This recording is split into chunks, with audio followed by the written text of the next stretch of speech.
QnQ Pharmacy, quality healthcare at affordable price. Mr. Gold Sunflower Oil, அளவிலும் தரத்திலும் no compromise. இயற்கையான dates, பாதாம், பிஸ்தா, cashew and honey கொண்டு தயாரிக்கப்பட்ட Lion Date Nut Bites. We'll get through. Less than 3 hours remaining now of this 24 hours, and a lot of reliability issues overnight. Not too much drama in terms of big accidents, but I'm sure John Heinhoff and Snowy have gone through those that we lost overnight.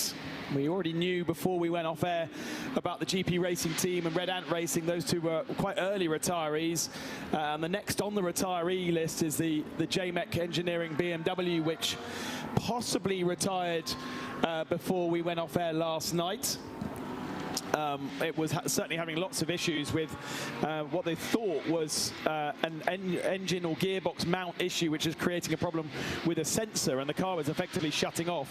We saw it 3 or 4 times be out on circuit, then shut off, and eventually I guess they decided that that wasn't going to work anymore. There was another mechanical issue late in the night with the Ferrari of Into Africa Racing. They have retired their Ferrari, and they were really on great pace and up in the top 5 when they did that, unfortunately. The 1-2-3 through Honda Racing, Honda Civic, is also retiree out of the race. But the 1-2-4 does continue, and that's quite useful because they've now got a spare parts catalogue that they were a little bit lacking when they had a few issues with the 1-2-4 earlier on. And the one that I can't get my head around yet is the Get Speed Mercedes, the 286. That is a retirement, and it is a retirement again in the early hours of the morning. It shows as in the pits, so it would have been taken into the pits. So there's going to be a mechanical issue as well. What that mechanical issue is, we don't know. We have lost the Get Speed 186, and we have lost the Red Camels Jordan, which we've already covered off with Fabian Dance at the wheel when the gearbox decided that it didn't want to be in the same structure as it was designed to be. We will see that car back on the circuit, but probably just as a shakedown before it's shipped off to Malaysia. And they will live to fight another day, that's for sure. The Red Camel Jordan's team, a team with big spirit, and they seem to think that their championship was over, but it could be. But by my mathematics, I think it would. If RPM finish where they are, they would be champions. But if any problem for RPM, then we need to get the calculators back out again, I think. But RPM have been super consistent all year and have dominated the Am class, really.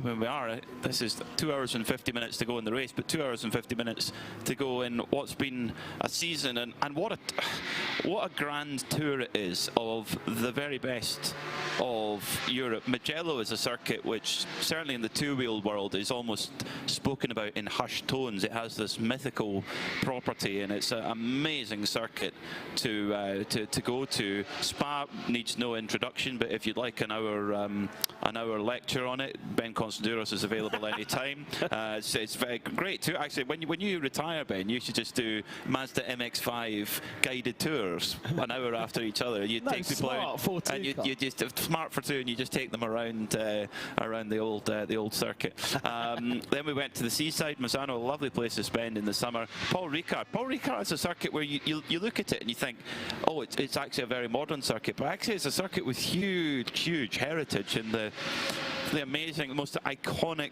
race cars in history have all usually went to test there in the winter before being rolled out for the season. So it's a place with real heritage behind it. And then here in Barcelona, which has been a home to Grand Prix racing on both 2 and 4 wheels for well over 30 years.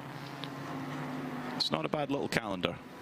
Next year we'll swap out Misano for the legendary Nürburgring, not the Nordschleife, but the GP circuit at start of July, but all other circuits will remain the same, with a visit to Mugello at the late March, to Spa in late April.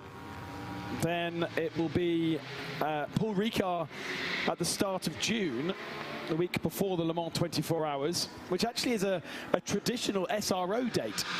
Back in the day where the 1,000 kilometers was run, a 6-hour race was run for GT World Challenge. That was always on that weekend, the weekend before Le Mans.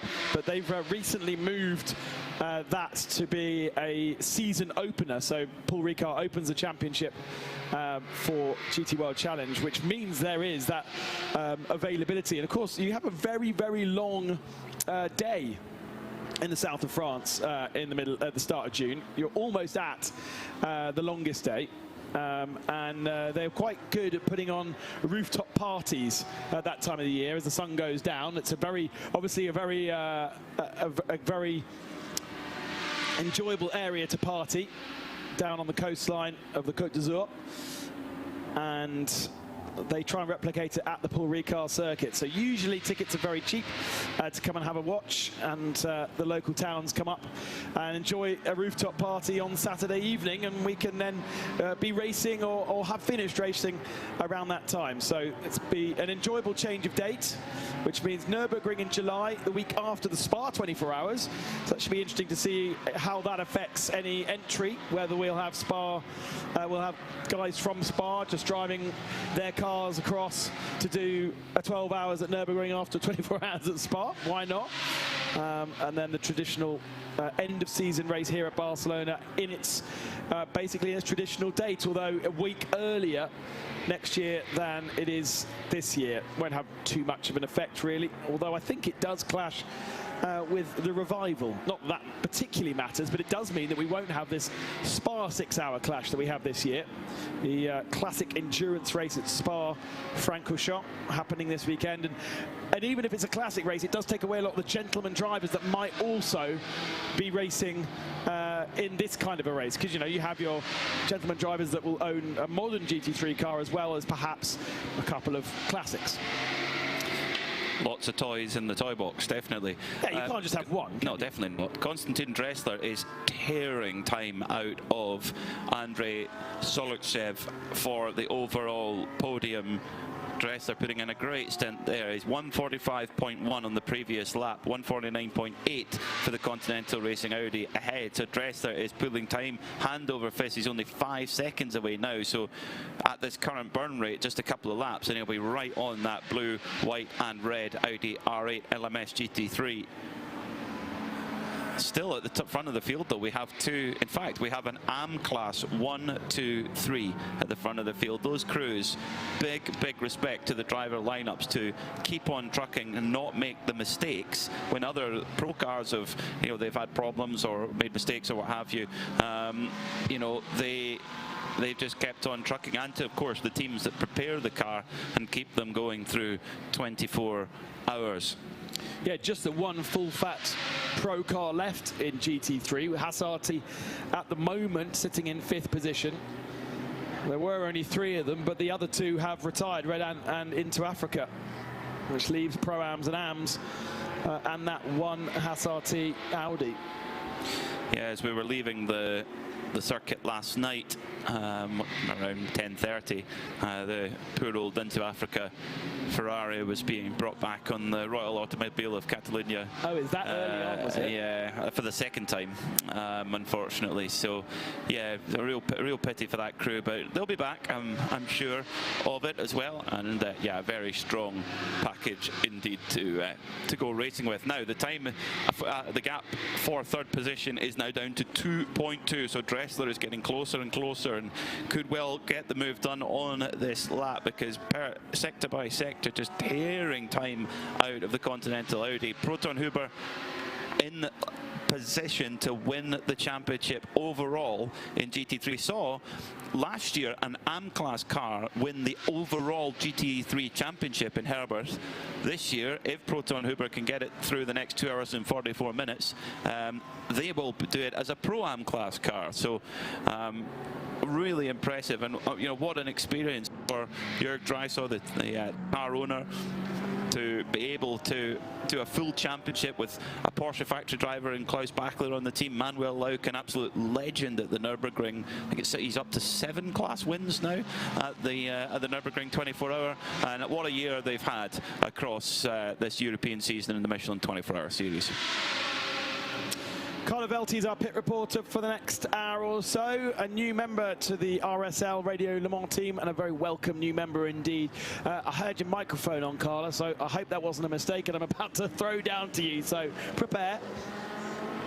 I'm ready. I'm always ready for you guys, Ben. I figured I'm going to show you a little bit what the mood is down here in the pit lane, because the race has already been going on for quite long and mechanics are getting tired. They are trying to stay awake, and I feel like the closer we get to the end, the more the adrenaline will go again. But definitely, since at the moment there's not a lot happening, people are resting, people are taking a little breather, drinking some coffee. But look, there's people smiling everywhere. There's a very good mood in here in the Scuderia Praha box. Everyone seems to be of good spirit. As far as I know, they are running on P10 in the GT3 category. And let's hope that they can rev everything back up and power through for the last few hours. I mean, P10 is surprisingly low down for them. They are 27 laps back off the leader.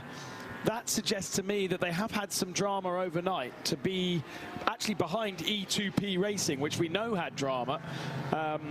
Had a couple of spins and then had that loose wheel nut just as we went off air last night around 9 o'clock. So it would be maybe something to dig into down there at Scuderia Praha as to how their night went. They are smiling, they're still moving, as Carla can see, but I have one of the drivers. Yeah, I don't know whether it's been completely plain sailing, to use a sailing term. Carla's got one of the drivers. Let's go and find out. Exactly. I'm here with Joseph, is that right? Sorry, I'm still learning all the names of all the drivers down here in this grid. Tell me, what happened overnight? Well, we had a problem with the power steering loom, which never happened before to us, unfortunately. So we had to repair the car, even though that the pace was quite okay, I would say. We were position 2 overall, so which was nice, and we were planning to be on a good position for the first 12 hours. Unfortunately, this happened like 20 minutes before the midnight, which was really bad for us. So we had to repair. Then the problem continued, so we had to repair one more time, and we lost lots of precious time. But that's life, that's motorsport. Absolutely. How long did the repairman take overnight? Well, I think it was like 25 or 30 minutes the first one, and then another 15 minutes the second one. So more or less overall it was like 1 hour which we lost. Is that a time where you stay awake because everything is nervous, or can you sleep and wait until the team gets you up to get going again? Well, for me, it was just end of the stint when it happened, because I was planned to finish the stint just after the midnight. So I said, okay, guys, try to repair it as soon as possible. And they did mega job, because usually it takes like 2 hours. So they did really good job. But I went to rest a bit, because now I'm back in the car again, and we continue the rotation because we wanted to finish the race, because it's such a nice race. And unfortunately, we cannot score any good points and podiums. But overall, we just wanted to enjoy it. Fantastic. That's the best spirit. Good luck for the rest of the race. Thank you. That question reminds me of the time that I raced a lawnmower. Oh, come on, do elaborate on that story. I mean, obviously Radio Le Mans, and anyone who's followed Radio Le Mans for the last couple of years will know about the lawnmower 12-hour race in Billingshurst in the UK, invented by Derek Bell, amongst others. It's been going around 35 years perhaps now, and I was very lucky to have the opportunity to participate for a few years. And halfway through the race, our engine blew, would you believe? And the mechanic, we only had one mechanic rather than a team, said to us as drivers, what do we do? Do you want to replace the engine? It's going to cost you 500 quid, or do you want to retire? And knackered, your eyes are barely open, and there, and you go, oh, can't help at all. But you don't want to go to bed because you want to make sure it. So you've got this nervous energy. Is it going to be okay? But you can't get your hands dirty. You're not there to get your hands dirty, and you can't help out. So you feel like a proper spare part. You know, the 15 You're a spare part, but not the one they need at that exact moment. No, yes, exactly. You're not a spare engine. That sounds a lot of fun. Now, do you have to, at pit stops, do you have to empty the grass bucket? Serious question. For security reasons, the rotor is taken off the car. Okay. But also, so is the limiter. So you do 60 to 70 miles an hour with no suspension in a field. Carly, you have a question? Indeed, I have a question. We are currently standing in the pit lane just in front of the Proton Hoover box and the home guard box, and we're waiting for what appears to be tire change and driver change. And I can feel there's a wind coming up. Now, you guys who have a bit more experience than me, how much does wind affect a driver on track? One for snowy, I imagine. But at speed, I suppose, in these GT3 cars, more and more these days, these cars have a lot of extra aero. And so at terminal velocity at the end of the straight, it will make a difference as to where you brake, because you'll have more or less downforce depending on the direction of the wind. So they will be feeling it. It's not as sensitive as a Formula One car. You know, we hear quite often these days them moaning about the wind direction changing, but certainly even these GT3 cars, I reckon they will feel it. Thanks for getting us away from lawnmower racing, Carla, and back on the straight and narrow so early on. Yeah. Well, normally when the wind starts to pick up, that can often mean a little bit of rain in the area. And there are rain clouds around. Meanwhile, battle on track with the Audis. The Haas RT machine goes through on the Continental racing car, so that is now into 4th place for Haas RT. So after Konstantin Dressler quickly dispatched with the Continental racing Audi to move up into 3rd, Haas RT Audi on the scene. I mean, I can't remember a 24 hours of Barcelona where there's been so many cars still going at the sharp end at one point. I mean, at the moment we've got Hoffer Racing leading the way by, remember, a 24 hours of Barcelona where there's been so many cars still going at the sharp end at one point. I mean, at the moment we've got Hoffer Racing leading the way by just 2 laps, which that can be the quirk of a code 60 going your way or not. That lead could go straight away. Then it's 2 laps back to from Utah to Proton Hoover competition. Then you've got 4 cars covered by 20 seconds.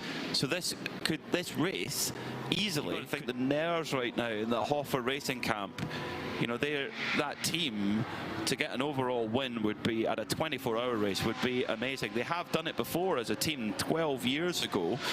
In fact, when Michael Kroll, who's in the car this time, he was on the driver lineup that time as well. So it would be Mercedes' first win at this race for 10 years. Wow, good fact. They took a second this year at Spa after taking pole position, but they haven't taken a victory overall this year. They were in awesome form in Spa. Yeah. On pole overall. Yeah, an overall podium, which is really, really impressive. The kind of threat of rain is a little bit of rain clouds sort of swirling in the area, but nothing too major, I wouldn't think. Definitely expecting rain and thunderstorms this afternoon. That's what the forecast came up on my phone today, but not in time to affect the race. But it's definitely not, you know, if you booked a little weekend away in Barcelona this weekend, you'd be disappointed with the weather, because it has been quite cloudy. It's not certainly not sort of beach weather. It's good city break weather. It's good city break weather, yes, absolutely. Warm enough to sit outside, but you're not getting fried at the same time. Yeah, very nice place. Scotsman. With who's follically challenged. You've got a good, but you've got a good tan for a Scotsman. I do take the sun quite well. Yeah. Yes, I do take the sun quite well. Plenty of time on the golf course. That's the key. And stage end. And yeah, stage end, and it'll go on rallies is a great way to top up your tan. It's almost like a little Audi Cup going on for 4th position at the moment, because you've got Haas RT, then 3.7 seconds behind them. You've got Continental Racing, then you've got the Santalot Junior team, Vele Earhart, just a few seconds further back as well. So I mean, we've been racing for probably 21.5 hours, and you've got 3 cars all who can see each other on the front straight at the moment. That's remarkable. I should point out that the 69 Audi, the Continental Racing by Simpson Motorsport, was the car that took full points at half distance. We heard Josef Kraul talking about having his issue just before half distance. Why that's significant? Because points are awarded at midnight, at half distance, and 20 points to Simpson Motorsport, the 69 machine, was, I have to say, when I opened the document, a little bit of a surprise. But they had a really big push just before midnight, putting Alex Acker in the car, who has joined that team for this race, and for sure the reason, and very strategically put him in to elevate them up through the leaderboard, and obviously the pit stops falling at the right time for them as well. So they took the full points over Proton Uber Competition, who took second position points, and Haas RT took third position points. But with full points on offer, as it stands at the moment, even if Proton Uber Competition finished in third position, they would still be well ahead in the championship. Yeah, they just need to get it home now, yeah. No, without any problems. At the moment, though, they'll be hearing every little noise. Has changed then for fifth position. Elliot Earhart goes through with ease on Andrei Sorluksev. Do you know what? Even if they finished in 8th position in class, or 9th, sorry, where E2P are, they would still win. So, and actually, even if they drop down behind Scuderia Praha, they'd still have enough points to take victory. Okay. Because you're not going to drop you're not going to drop this round. Because this round obviously scores so many points. So Renan Racing are dropping this score because they scored nothing. But because you get points even for the middle part of this race, which is half points to a 12-hour race, you're still going to have some points in your pocket. Yep. Yeah, it's a similar system actually in the 24-hour races, at least, to the Michelin Endurance Cup in IMSA, where they hand out points at waypoints throughout the race. And sometimes you can play the strategy to do that, to pick up those points. Oh, you might compromise yourself for the next couple of hours, but you've booked the points and they're in your pocket and they can't be taken from you at that stage. So the 3-pointed star Mercedes AMG in a strong position at the moment. They've had good pace since they've rolled out this weekend, and interestingly, Maroengo 1 minute 40.6, fastest lap of the race. That came in the middle of the night. It's taken until then to beat the best lap, which is the 24-hour series lap record last year, set by Frederick Schandorf in the McLaren, which was absolutely rapid on one-lap pace last year. That was a 141.1. That's gone, 140.6. But we've seen lap records go by multiple seconds this year, in the first year of the Michelin tyre supply.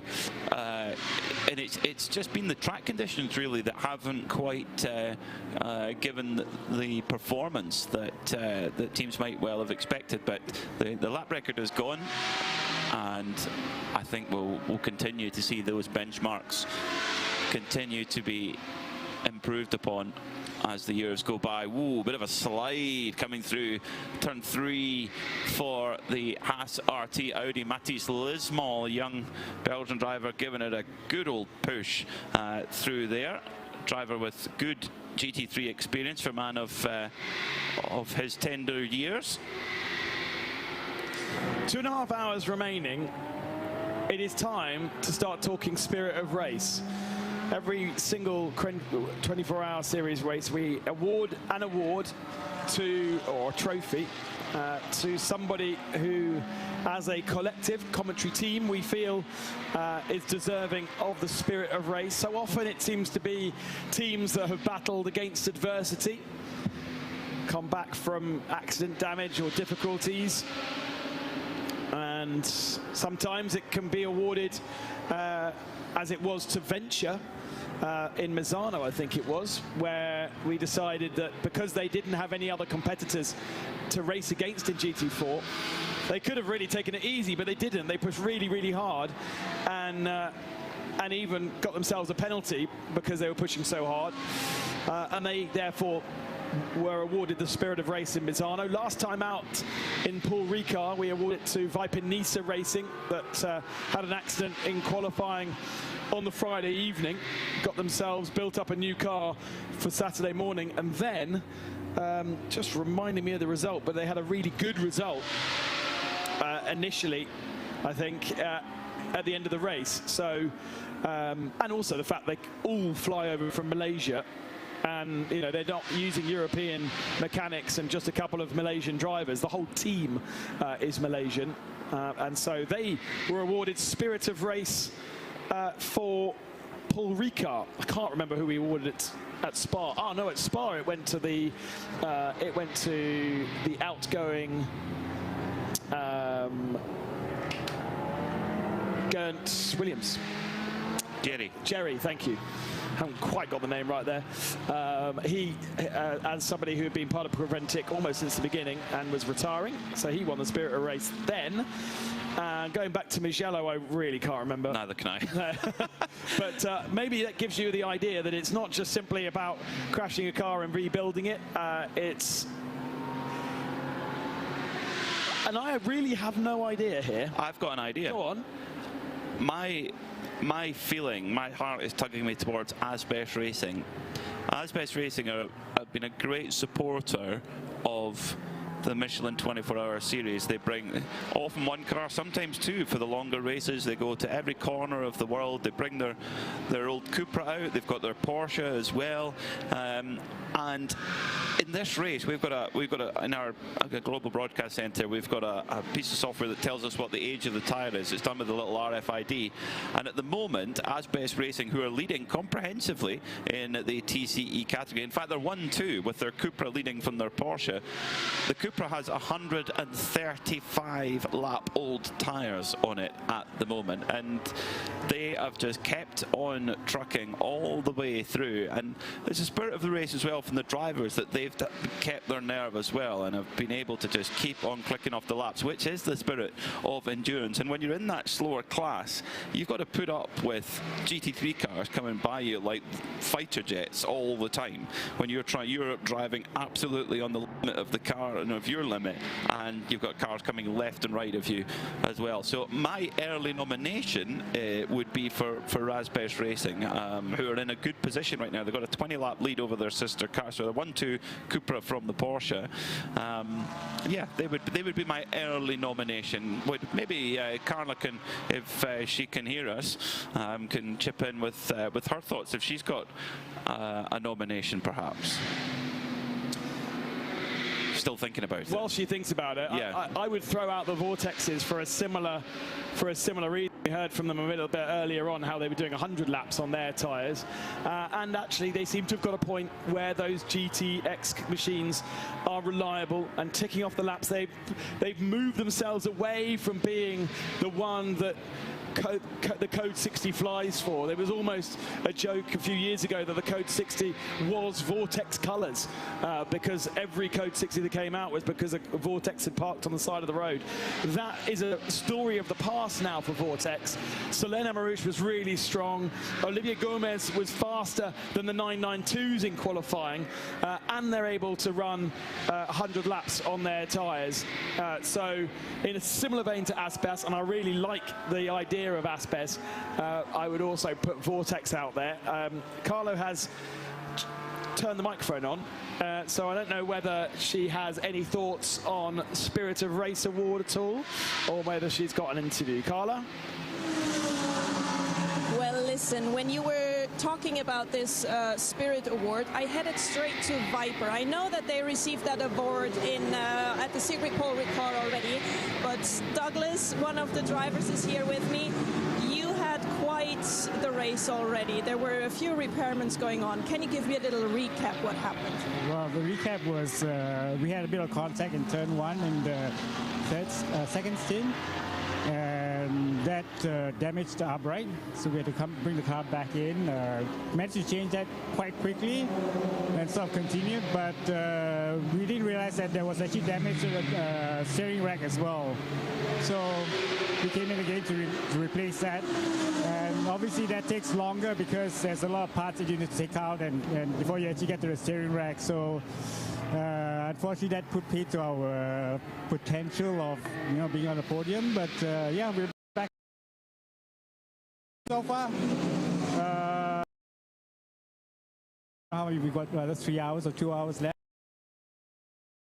and count as finish. Travels here from Malaysia. In Malaysia at the race, at the Creventic race as well in December. Definitely will be there. It's home ground, so we definitely have to be there. So we look forward to that race. Now,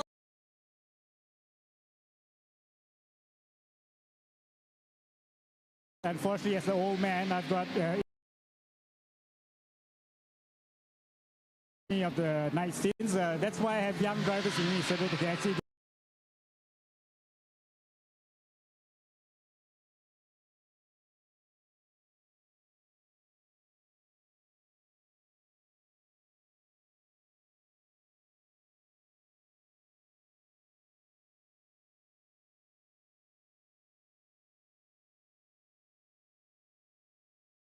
But you have to get to the airport to do it. Yes, which is very close. It isn't too bad. It looks not too bad on the on the map, but it's a little bit more fiddly. I can't wait for that trip. It's been a long time, about 10 years since I've been to Malaysia. I cannot wait. Have you been to? Did you go to Sepang? No. Okay. No. Planning a game of golf on the Sunday. Of course. Pit stop for NM Racing with their GT4 machine sitting in third at the moment, within touching distance though of Team Sorg Rennsport. Of course, these GT4 cars, like you would on the road car, you've got to change the lug nuts one after the other, unlike the GT3 cars that have one center lock, and it comes off in seemingly an instant. A lot more hard work for the crews on a GT4 machine. NM Racing were leading their category quite convincingly too, and a gearbox issue, unfortunately for them, held them back a little bit.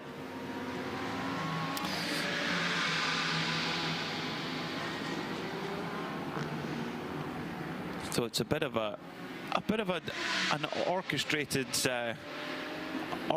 affair, trying to get the pit stop just right. But the mechanics, that's their wheelhouse. That is their lane, if you like. So what they've got there is they've got a sort of a system where the nuts are pre-placed inside the wheel of the alloy wheel, so that when it gets pushed onto the lug nuts, they should be in the right place. That's the idea of that sort of aluminium circle in the center, and therefore then you just get the nut. I was looking at these the other day. Nut lugger, I think they're called officially, to just go bish bosh bash bosh. But what we saw there was a couple of the nuts just being knocked out of position. But it's not a big deal, and it didn't really cost them too much time. But of course, they've got to do 5 or 4 rather than the one center nut. There is a GT4 car, and I think it's the McLaren that has a single nut in the center, but it's it's a rarity to have that. Carla's down at let's try and get this right, Euskadi Faron, down in 23rd position. They are 7th in 992 Am, in 992 and 6th in Am.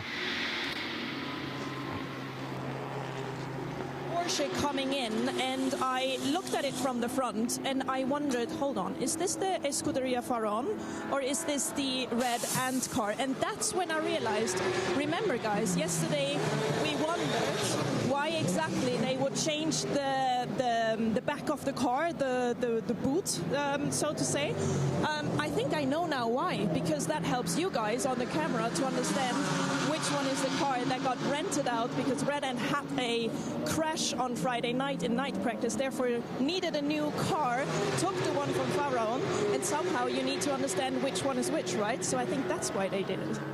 It's very kind of them, yes, to have the Ajith Kumar engine cover, so at least we could just about, certainly from the back, we could tell the difference between them.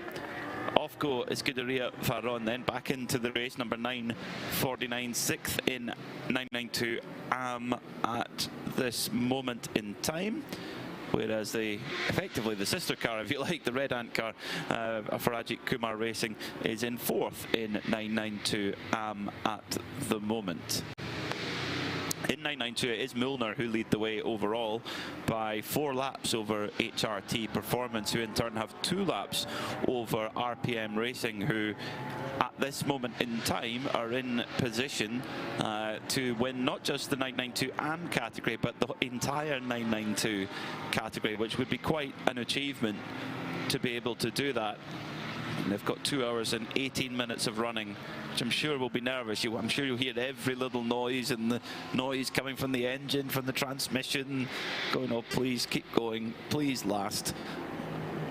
Because at last race of the season, the teams have had quite a lot of track time as well this week, so that the cars themselves will be tired. The cars themselves will have had a lot of hours on them, a lot of hours on the different components. Now, some teams, of course, will put fresh in as well, but generally the cars at the end of the season, they're ready for their winter rebuild.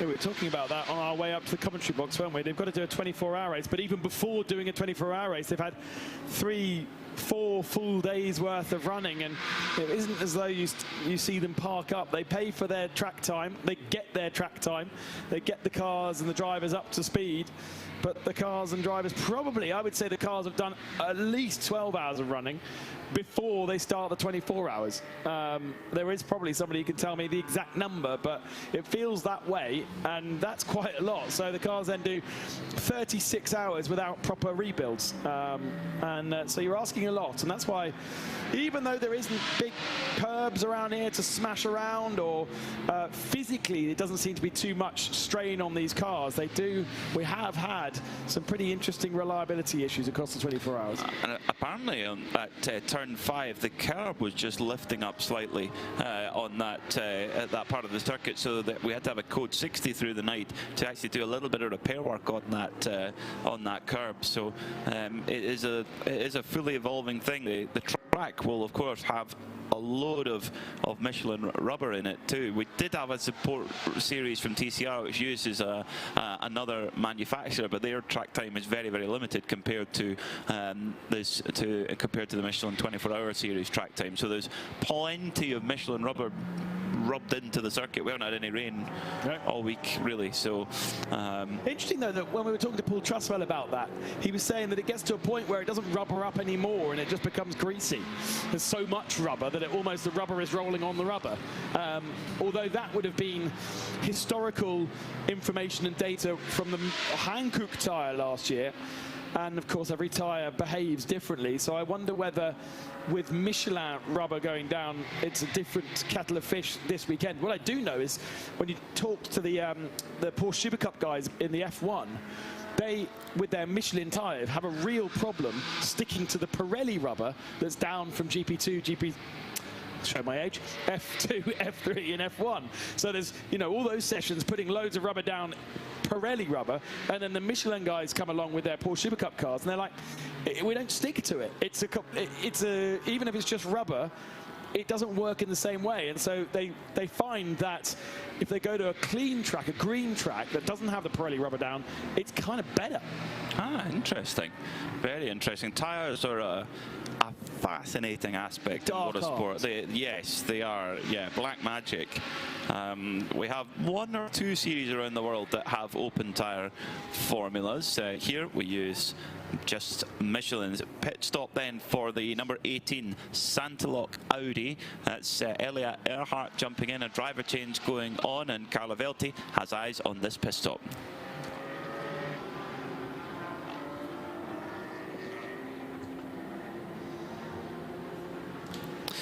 So driver change going on there. Can't quite tell the helmet there of who it is who's jumped in.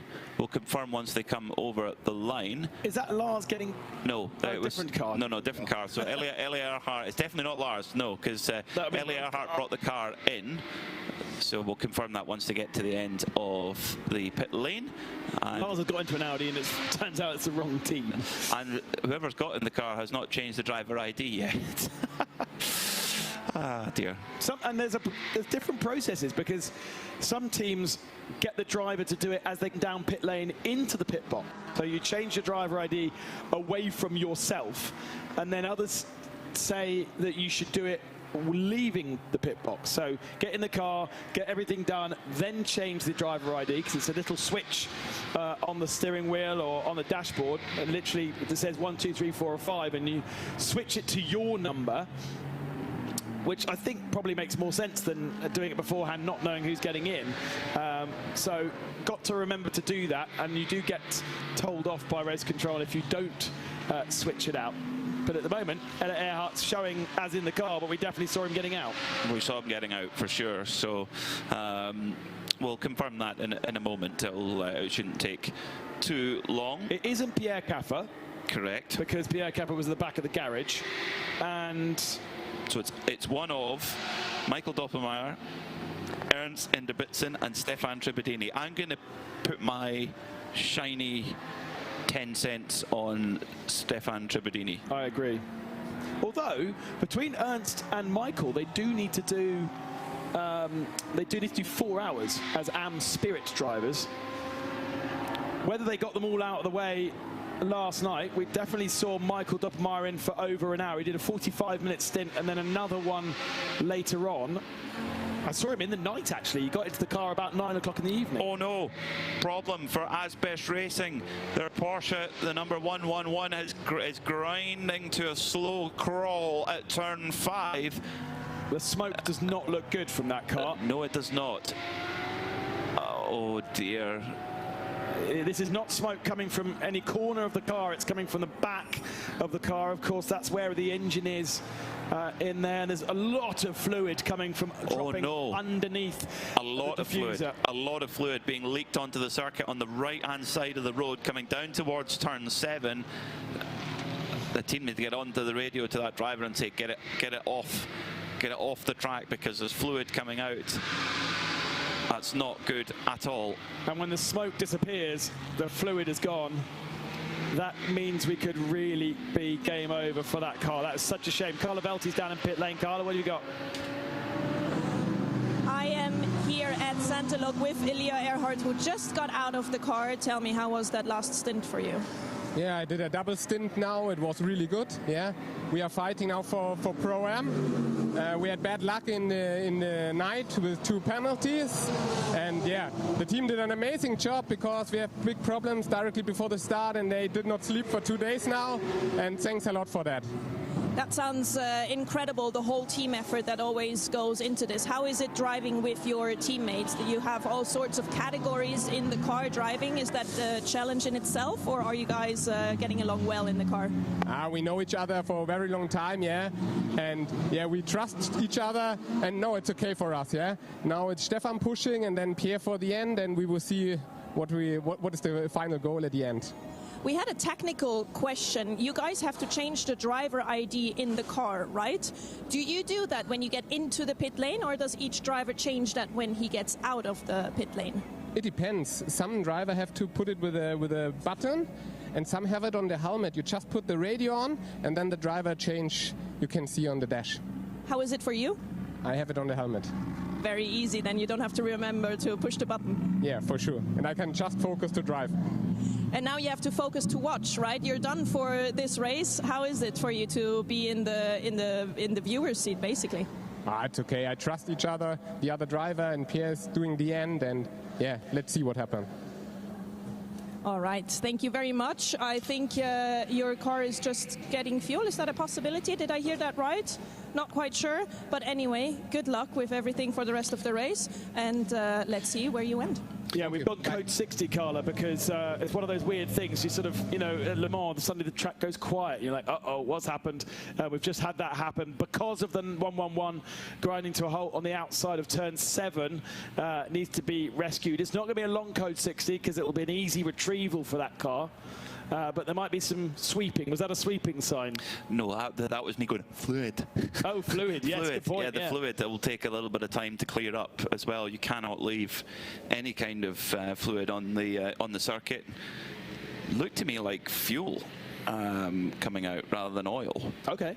Looked more clear than oil from the pictures that we've got here. But so that let's see. But Cineulagam taking the opportunity just to top the car up under the code 60.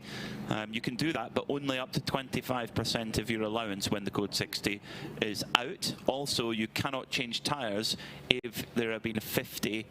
I take that back. That probably is oil, actually. That's a dark fluid. It's globular like. Oh, no. Oh, no, no, no, no, no. That was our leader, wasn't it? Or was it? No, second place. So Asbest did have a 1-2 in TCE. Now, they do have a fairly chunky margin back, but it depends on what the others do behind, whether that 1-2 is broken up or not. But it wasn't their leading car, so if you've got two cars out there, one's leading, you just don't want that to be the one. So car has been put into a position of safety behind the barrier. My concern would be the fluid on track now.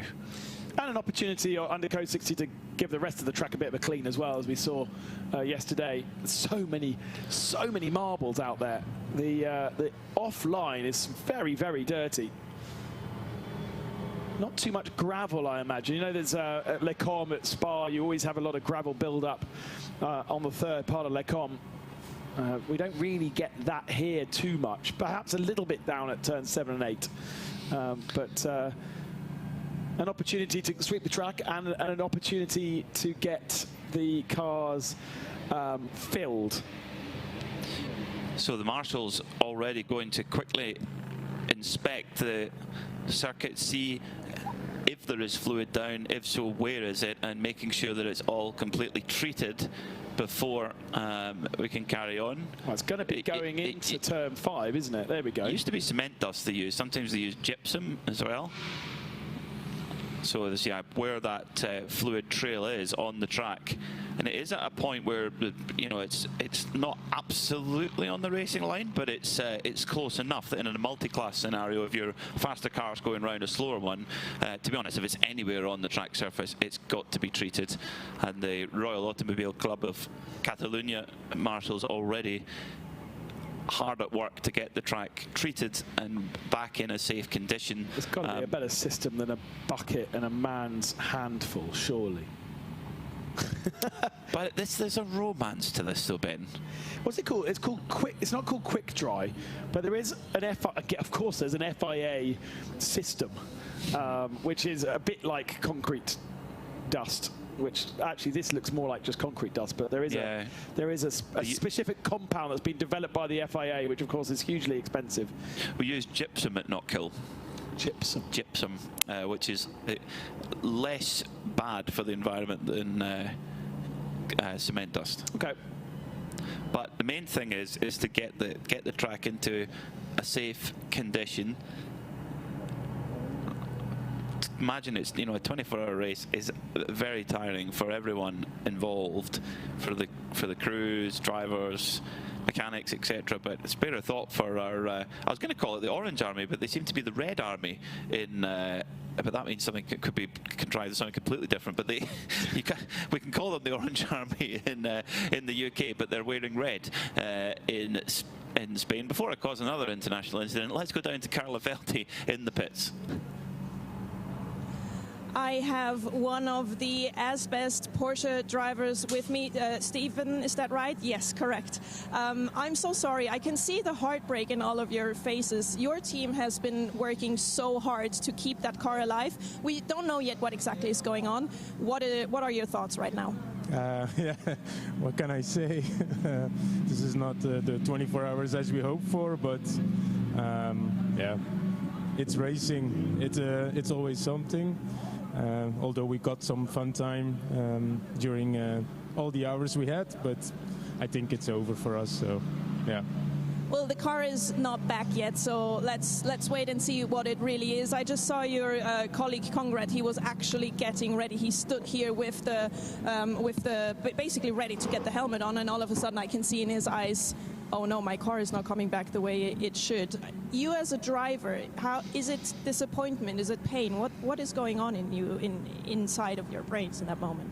I think if I watch my heart rate, it will say enough. No, yeah, literally the world falls apart, and yeah, the first 10 seconds you're really disappointed, And now we're hoping, fingers crossed, but I think it's going to be an oil issue.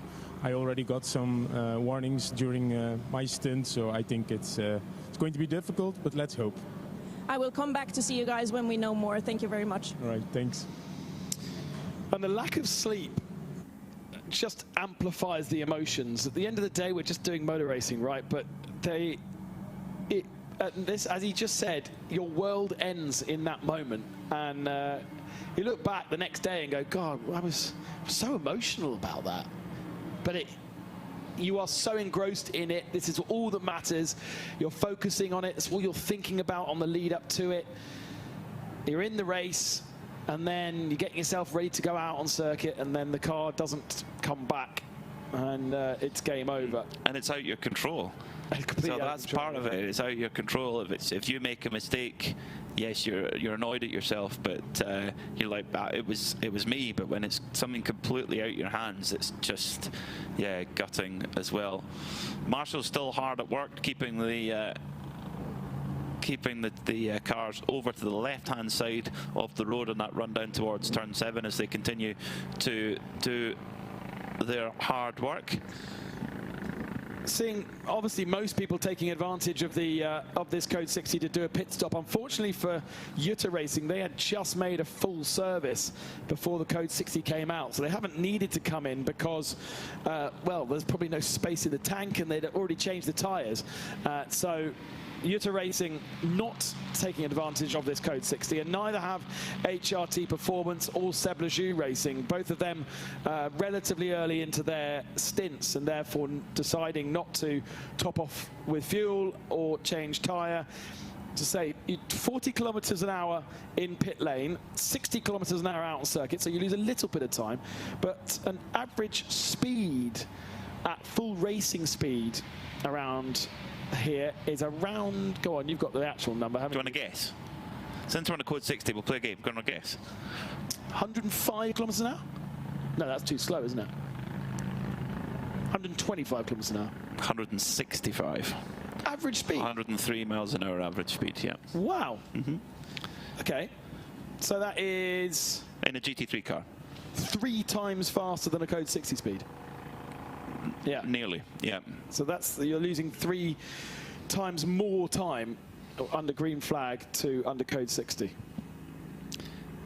But of course, under Code 60, you can only put 25% of fuel in anyway. So if you want to top the tank up all the way, that it's really, really important. But you can come in and do it multiple times. You can, but it would need to be a very long Code 60 to get all the way back around to come through. Now, a little bit of information from our crew that are down there. Apparently a smell of fuel, so I was maybe right on the fuel to begin with rather than the oil. Carla, what do you smell down there?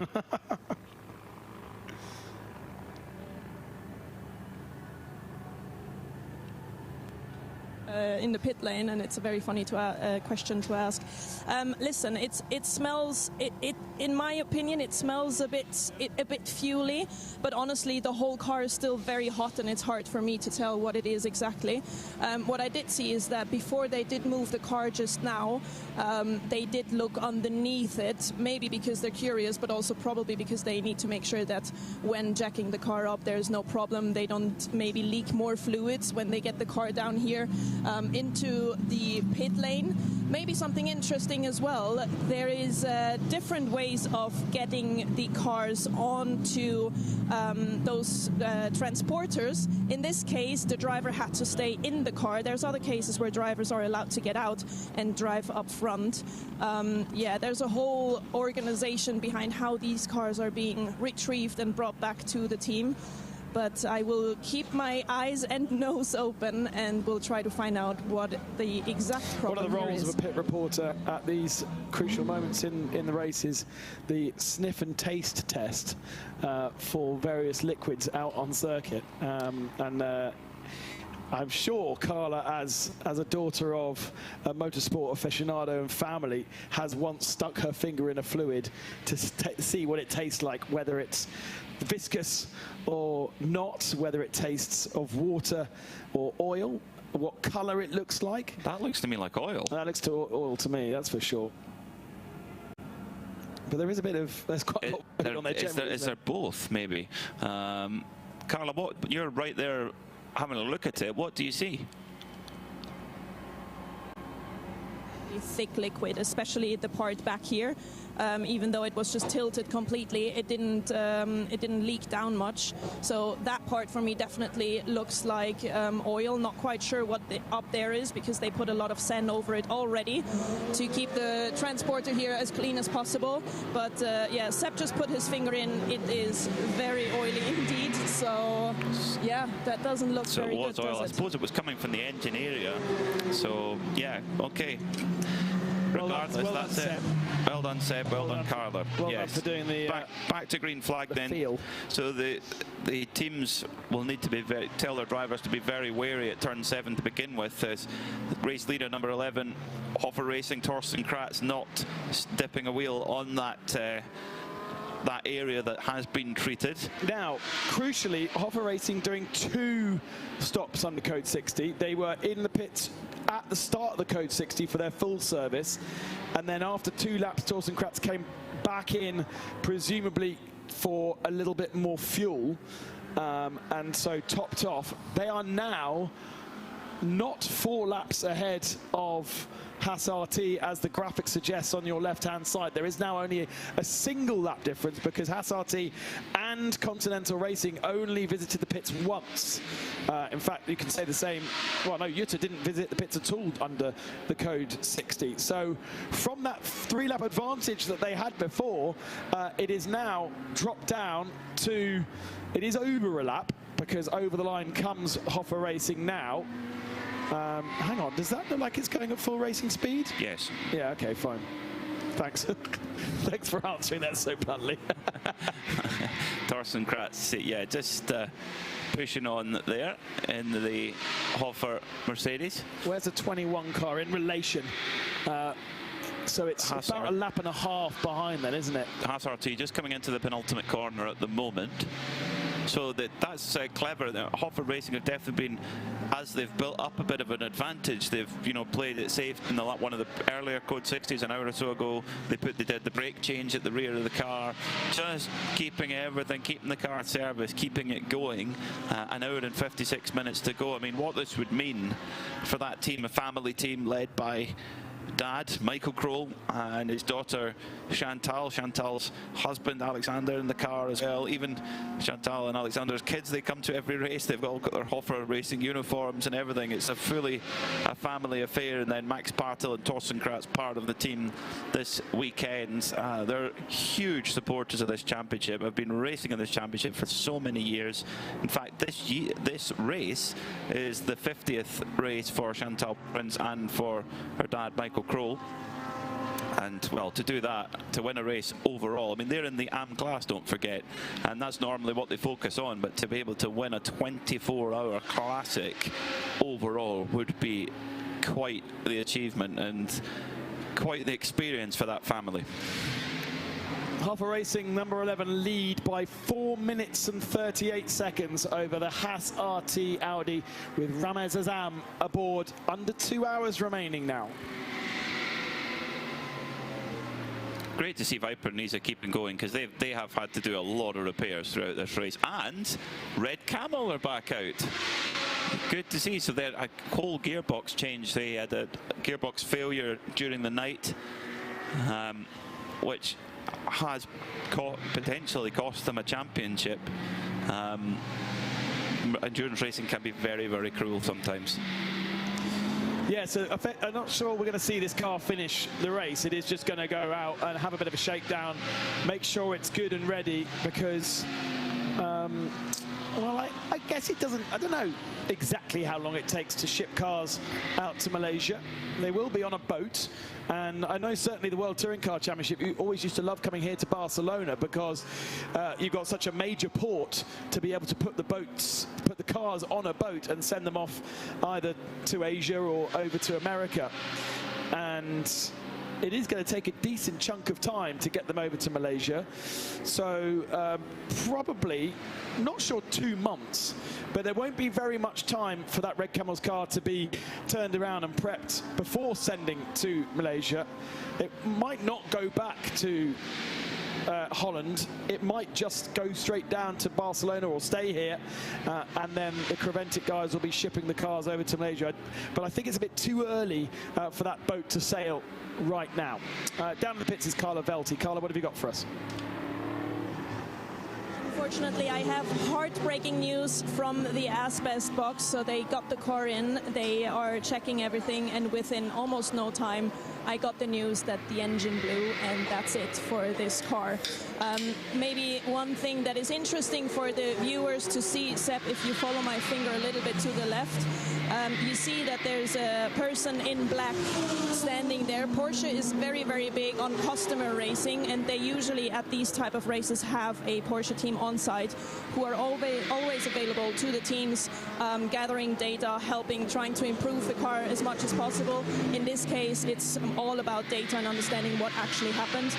But yeah, heartbreaking. The team looks very disappointed, very sad, and that's it for this Porsche. Quite an unusual thing for a Porsche Flat 6 to go pop. Very unusual thing, I would say. Usually very, very reliable indeed, and yeah, some very glum faces, unfortunately, in that garage, as you can understand, with just 2 hours to go or so. Now, coming back to our race leaders, RAFA Racing, the general rule is that you can only fill 25% of your fuel allowance during a Code 60, but an AM class car with an all AM lineup, which RAFA Racing is, can take 50%. Oh, really? So coming in twice, they've got a full slosh of fuel in there now, basically. Yeah, but because they came in twice. Pitted under green flag conditions. Mm-hmm. The last minute of their pit stop was under Code 60, so I would have said they got a full tank of fuel filled and then went down and got their tyre changed, but then they came in and added more.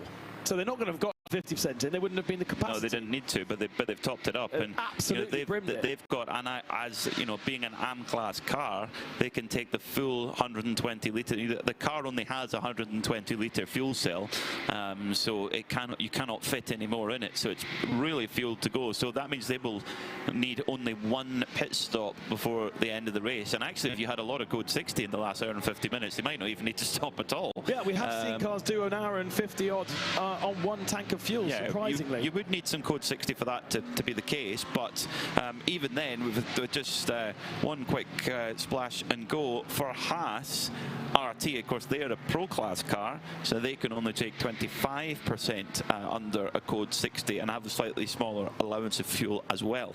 So they sit in second. Continental Racing are in third. They're an AM class car, so they get the allowances, as do Utah Racing, who are in fourth overall.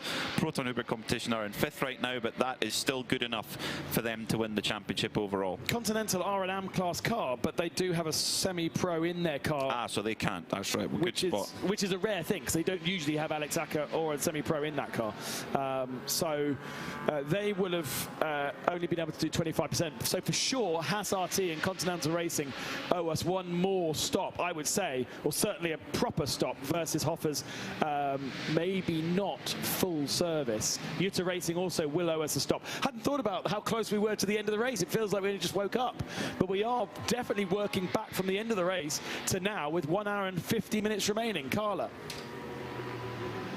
I actually have a question for PMAC, who is our data guy with all the amazing prep that he does. So now as Porsche, how many points do they get? Will they get points until the very end of the race, or is that lost now, the second half of the race? No, they will.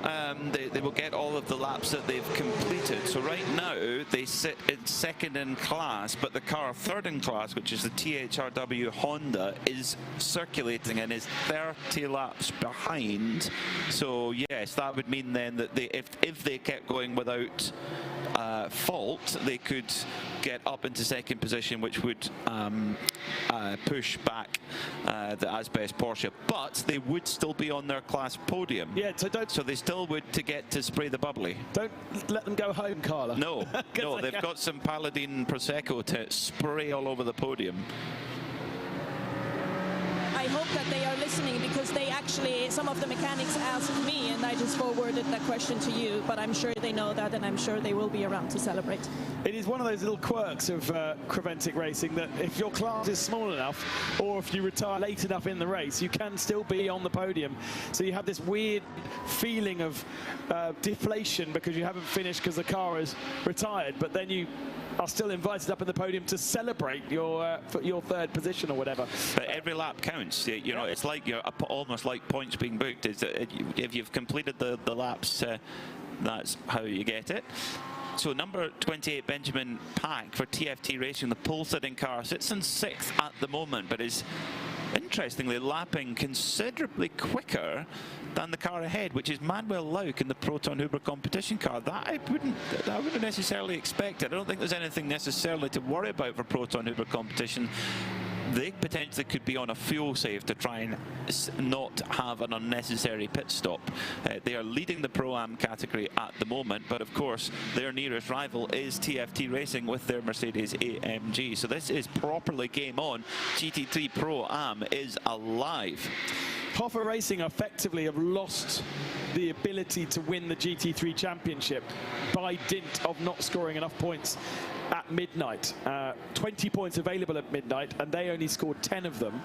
Had they scored 20, they would have been much, much closer to Proton Uber competition. But even in the position that they are in right now, which is 5th position overall and 5th in GT3, they are still holding on to the championship by dint of finishing 2nd at midnight and being 5th right now, and actually they still have a decent buffer over everybody else. RAFA Racing would be 2nd if we checkered flagged it right now, just 2 points ahead of the Continental Racing by Simpson Motorsport car. That's 3rd in this race, so they could overhaul RAFA if they moved up ahead of the Jutta Racing, the Haas RT Audi that sits in 2nd, and that would see Continental Racing by Simpson Motorsport finish the championship in 2nd. And cast your mind back to Mugello and the first stint of the season, where they had the front tyres on the rear and the rear on the fronts.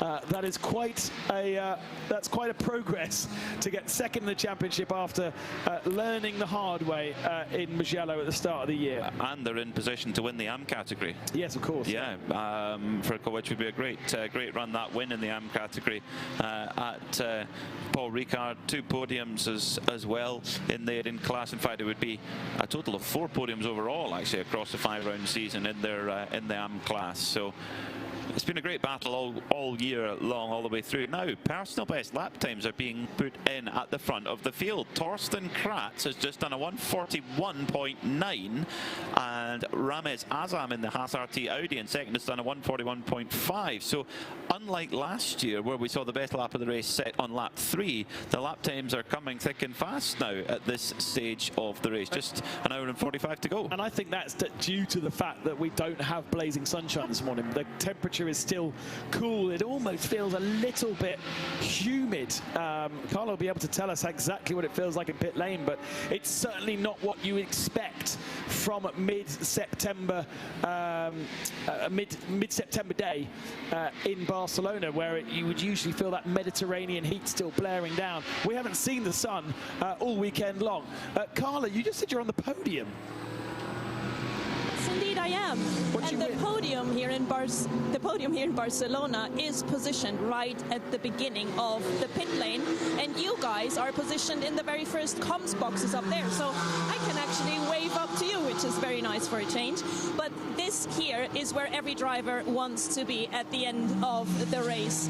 They want to be on here on the podium, enjoying and celebrating with champagne. But let's see what goes on behind the scenes of this podium, because of course there's a whole lot of preparation going on to prepare for the actual podium, and we have a lot of trophies prepared back here, because of course in the Creventic Championship there's not just one overall winner, 2nd and 3rd, as you are maybe used to it by in some other championships, but here you have all the different categories, and of course all of the winners and 2nd and 3rd of these categories deserve a trophy deserve a bottle of champagne, and of course deserve one of those lovely Michelin hats. So this is being prepared here as we speak, because we don't have much time left. How much is it? I have a screen here. It's 1 hour 43 left in this 24-hour race. I can't wait to see who wins. And it should also be Olomagato watches for our podium winners. But I did hear that there was a few delays in shipping them out to Barcelona from the UK. But the best part is meeting the Michelin man. No. Why? I think we went through this before. I have a childhood fear of Bibendum. What? I do. I literally, even the other day, I had to do an interview with the Michelin man at the Silverstone Festival, and he still makes me slightly shudder. It's just freaky. He's so happy. It's just freaky. No, he's not. He's a big cuddly Michelin man. I did learn that the Bibendum, Mr. Michelin man, Bibendum obviously means to drink. He was originally on a wine advert and it was stolen by the original founders of Michelin because they thought, oh, well, we could make a version of that out of white tyres. So that's how the first Bibendum came on 115 years ago. And so he's a very old mascot. I just, yeah, I'm sorry. Like, every so often in WRC, he'd creep up behind me and freak me out. And it just, I'm not a fan. I got my photograph taken with him at Rensport Reunion, and it was great. And he kind of, like, he was like cheering with his little arms. He's kind of got little T-Rex arms, doesn't he? And then he puts his arms out, and I thought he was going for a hug, so I hugged him, and he stayed perfectly still. And I was like, he wasn't going for the hug. Anyway, so I hugged the Michelin man. Sorry, Michelin man, about that. But you need to be careful, because if you don't want to squeeze him too hard, he'll deflate. That's true. You don't want to deflate tyres, that's for sure. You know that the Michelin man needs charging. My interview at Silverstone Festival was delayed because he wasn't charged up yet. Charged up? Yeah. Oh, to inflate the suit? Oh, wow. Yeah. Okay. Okay. My wife has promised me she's going to make a Michelin man costume for Halloween. Never. Yes. I'd like to send you a picture. For you or for her? No, for me. Oh, yes, absolutely. That needs to be on all social media. No, I'm the right build to be the Michelin man as well. You don't need to be inflated. My favourite, you won't need to be charged, no. Just paint you. My favourite Michelin man story is at the 2008 Sebring 12 Hours, which Porsche won overall in the end with an LMP2 car against the Audis and the Peugeots. And the car ran on Michelin tyres, and it was Roger Penske's team that were running the car. And on the grid at Sebring, loads of people, big pressure, and the mechanics are forming a protective shield around the car to stop anything going wrong. And Roger Penske, as he does, is checking every last little detail, everything to make sure it's okay. And he grabs a mechanic and says, "You," he says, "Where's the Michelin man?" Because he wanted to check that everything was okay with the tyres, the pressures were right, everything was in place. And the mechanic panicked, because of course it's the big boss, Mr. Penske. He's like, oh, he's over there, Mr. Penske. And Roger Penske turns round, and here's the Michelin man with his hands in the air. And he goes, "Not that Michelin man, you idiot." What he wanted was the Michelin tyre technician, not Bibendum. Brilliant. He's a treasure. He's a treasure as the Michelin man. Who knew that the Michelin man would get 5 minutes of airtime? Please. Maybe, Carla, you can go and find the Michelin man and try and interview him. He's not allowed to speak. I can try and... No. He is not allowed to speak, that is right. But I did see him, what did you call it now, guys? Charge up, inflate, whatever it is. I did see that happen yesterday. Well, you talked about it. You started with that, so that does happen. And let's see, maybe we can sneak a peek when that happens again, just before the race ends. But I have a little update for you on temperature. I'm not on camera right now. Maybe I will be on camera in a little bit. I actually had to put on a jacket. It is quite windy. It is quite fresh, and I was just not comfortable anymore just in the shirt. So there you have it. I also see a lot of team people that put on jackets. Some of them even added blankets. Oh, look at that. There is kids in the box of HRT waving. Everyone is in a very good mood, even though it got a bit chilly. But yeah, I can believe that these temperature ups and downs that we have here are not so easy to Perfect handle. for the tyres. There were shorts in that box though, and I'm sure John Hindhaugh would still have shorts on. There's hello to you all who are watching on Preventing Motorsport TV and indeed on the listening on the Radio Show Limited network of channels. There's a lot of love for the Michelin Man. Is there? Yes. Someone saying, how can you hate the Michelin Man? I don't hate the Michelin Man. That's not true. What I said was he gives me the fear. I have a childhood PTSD or whatever. Put it in my Wikipedia page. But what did he do to you? I don't know, but he definitely scared me at some point. Okay, we need to get you over this because I need some therapy. Anyone out there who can help me with my... We love Babinda is another one. Hashtag. As well. Don't treat him like Jules Counon and Daniel Hunkadea did as well. Don't do that. If you don't do that, I'll tell you after. Don't do that. Yes, we love the Michelin Man, or I certainly do. What I also know, as Carla was about to try and interview him, there is a manual, there is a handbook of being the Michelin Man. Because you can imagine there's a lot of them across the world, whether it be in Asia or here this weekend. I'm sure there's another one elsewhere. There'll be certainly a Japanese version no, there won't be one in Fuji. Yes, there will be one in Fuji. And there is a handbook in multiple different languages of how to behave as a Michelin Man. And one of the things is you're not allowed to be interviewed. You're not allowed to talk.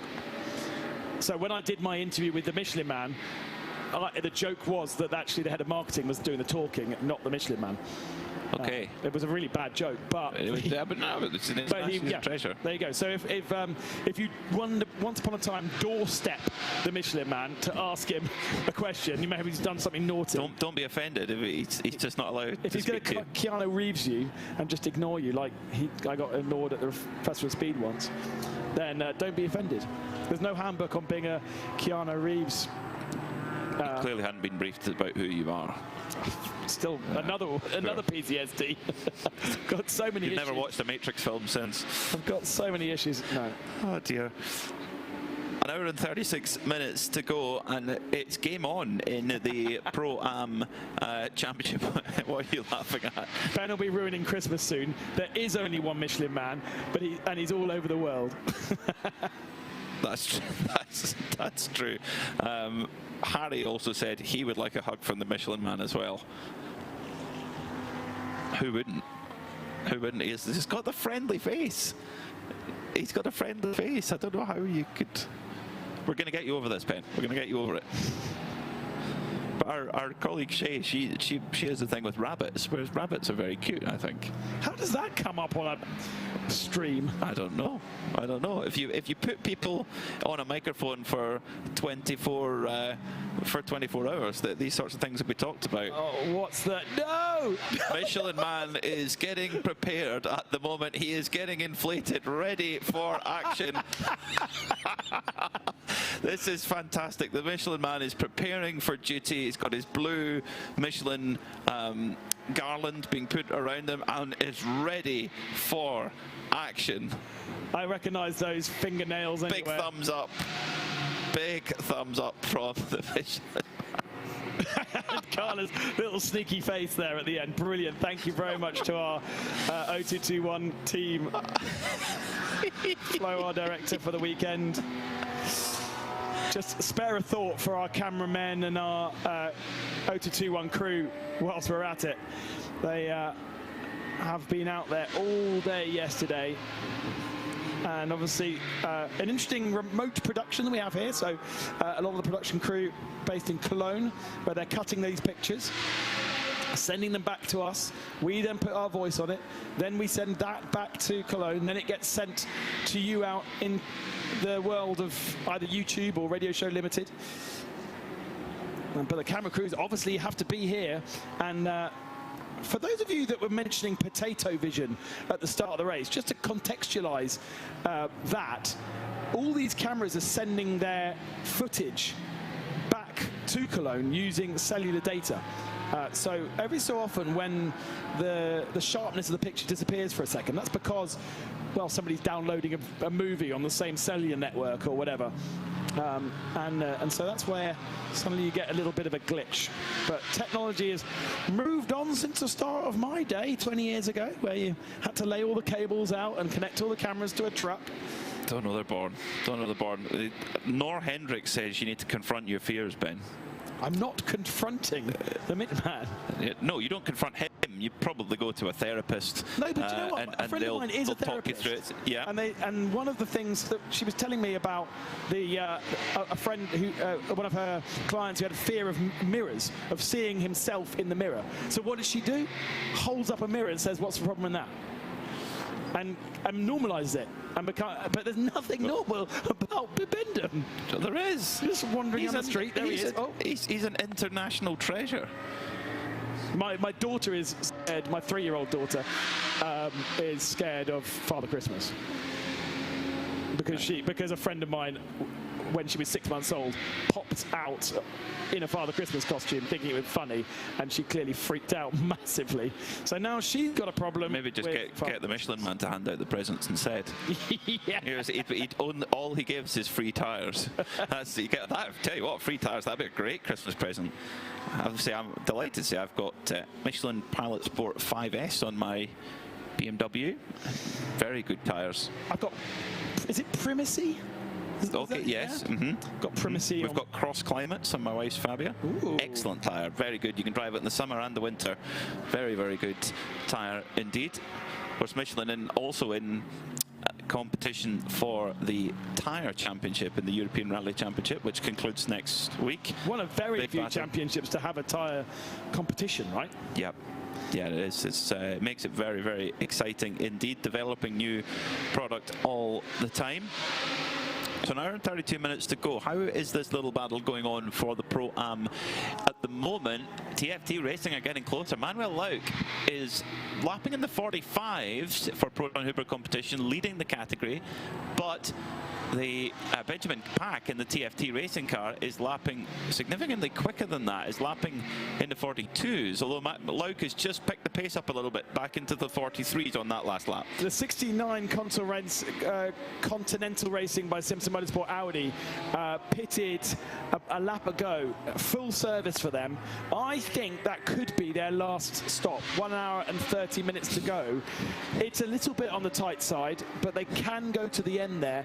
And so whilst at the moment they sit down in 7th position, expect Vasily Vladikin to move back up the order as we come towards the end of the race. We're watching Benji Pack, who is laying down 41s and 42s in his TFT Racing Mercedes. That's the star of the show from qualifying and trying to get themselves back up onto the podium for the end of this race. Carla, you're down the pit lane. What have you got for us? I'm currently standing in the Seb Lajoux team box with the team owner Seb Lajoux himself. Seb, dites-moi, vous avez fait avec tout le team toute la saison. Comment ça a été pour le team? C'était une superbe expérience de pouvoir faire toute la saison. On a pris nos marques, on a montré qu'on arrivait à être performant. Et on est vraiment content d'avoir pu participer à tous les meetings organisés par Quadratique. Et maintenant on est en Barcelone. Comment ça vous traite d'être en Barcelone? J'ai pas compris. Comment ça vous traite d'être en Barcelone? Vous aimez bien d'être ici? Oui, Barcelone c'est un super circuit. C'est quelque chose que j'apprécie d'être ici avec une course d'endurance. C'est vraiment génial. J'adore ce circuit. Et pour la dernière heure et un petit peu, est-ce que vous êtes encore une fois dans la voiture ou c'est ça maintenant pour vous? Oui, c'est moi qui va faire le dernier relais parce que tout le monde a fait ses relais. Je vais finir et on va bien voir ce qui se passe, si ça bouge ou pas. Là, on va essayer de rester troisième. Très bien, alors bonne chance. And as a little translation for you guys, Seb Lajoux did the full season and I asked him how it is to be in the team for the full season. He said he enjoyed himself a lot. It was amazing to be able to do all of the races. He loves Barcelona. He's really happy to be here and they are hoping to be third at the end of this race and he will be the one doing the last stint. Don't forget they had a absolutely mad accident at the start of the year at Paul Ricard in an Ultimate Cup race in France. Absolutely made a mess of this car. and that was the very, very end of March. I think it was the weekend after the first round of Creventic, actually. So they had to get their car ready for the second round, which was Spa, in 3 weeks. They had to completely rebuild their Cup car, which they were able to do. But if you haven't seen it, Google Seb Lejeune and have a look at his crash in the 4 hours of Paul Ricard. You can't imagine that you can have such a massive accident at Paul Ricard. He was in contact with Tiago Monteiro, of all people, who was racing in the championship as a guest driver for the weekend, and he got sent into the barriers hard. But great to have him with us. The Triple Eight, good lineup this weekend with Stéphane Perrin. We've had Stéphane in the championship for many, many years. And also this weekend, they've got Fabien Dufault and Mathieu Tetry, who have been with us all year with the Ajith Kumar car, but have moved across to Seb Lejeune. Sometimes see them run 2 cars in 992. They were obviously at the sharp end of the 992 Endurance Cup race, the 12 hours at Spa-Francorchamps at the start of September. And it's a big step up from, you know, the Ultimate Endurance Series, which is a French championship, into this. But they have shown at the sharp end. They're third in Am. They're 23 seconds, well, they're 23 seconds behind the Aston Martin, which is actually a separate class. We have Mulder at the head of the field, maximum points for them, but they won't win the championship, and they're 6 laps ahead of HRT and RPM. Now, Carla has been doing a bit of digging, because we had a question mark over what happened to the Get Speed Mercedes overnight. It is one of our 6 retirements, and now we can clear up that mystery. Indeed, I cleared up that mystery. I am without a camera right now because Seb went on a break, so I'm going to do my best to describe what I see. I am stood in front of the Get Speed Mercedes AMG GT3 Evo, and it looks very beaten up. It is completely sort of like ripped open on the bottom, on the sides, on both sides. Apparently it had a crash with an Audi, not sure which one, the mechanics were not quite sure. But the reason why they had to retire the car is not because it is ripped open and sort of in a bad shape, but because the front and the rear axle are completely bent and therefore not usable anymore. So that's why they had to retire the Get Speed GT3 at some point during the night. Gosh, that does sound like quite a hefty accident for Get Speed. When we talked to race control, they didn't say anything had happened overnight, but clearly there was something. Yaroslav Vesalo would have been aboard that car when it had its crash. The young Ukrainian that we spoke to just before we went off air last night. He'd done a chunky 2-hour stint and barely looked like he'd done any work at all, such was his fitness level. But after 422 laps, they retired their Mercedes. One, as I say, of actually 8 retirees now. You might have to make your way down to Vortex, Carla, or you may be handing over the microphone to John Hindhoff. I'm not quite sure, but the 974 has been in the pits now for 9 minutes. So that is a bit of a worry. One, Olivier from the Reunion Island has brought that car in, and that is another P on our timing screen that slightly worries me. In the commentary box, we've had a quick swap of Peters, and we've now got Snowy back with us. And Snowy, good breakfast. Did you get there in time? Only just in time, yes. We've got the last scrapings, as it were, but enough to sustain myself to the end of the stint, I think. It's not long, is it? 90 minutes left of this race. It's barely a Formula One race. Exactly, yeah. I think we've confused all our listeners and viewers, though, but we've had a swap of the Peters in the commentary box. Welcome, Snowy. Well, yes. to those that don't know, there's Peter Mackay, Peter Snowden. I'm known as Snowy. Yes. We don't go into that, why that is. Well, because you're called Peter Snowden.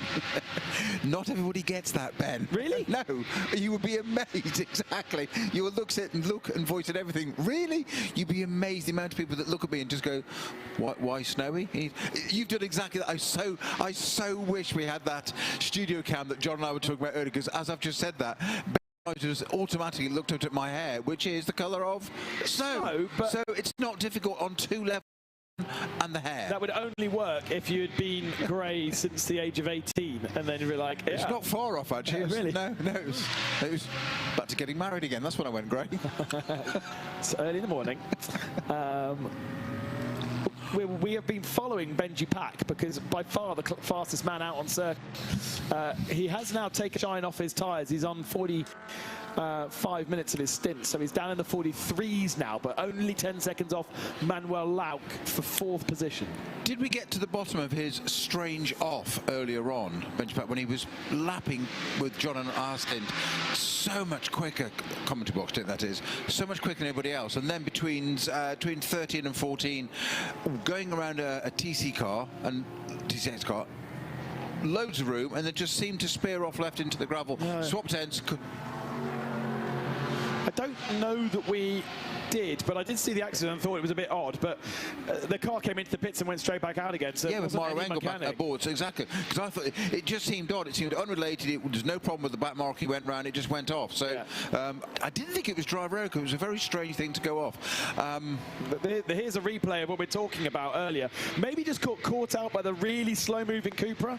Put him massively offline, and therefore he ran out of track on the outside. But it was a little bit of an odd incident, and it has cost them a good couple of laps. They would have been right at the front of the field had that not happened. Carla's down at Vortex. I can hear that they might be going out again, though.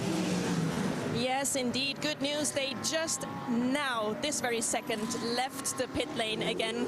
It was a small problem on the compressor in that Vortex. It was very busy around the car while I was standing next to it. They all tried to figure it out and manage it. Solene was actually speaking to the driver inside the car. Please help me, guys. I don't know who exactly it was right now, but nonetheless, it was a quick fix, and they are now back out. And next to me is now John, who is back with me in the pit lane. Hello, John. Did you have a good coffee break? I had a great coffee break, thank you.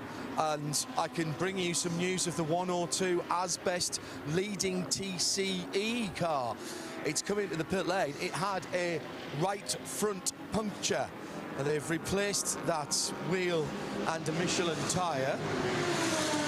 And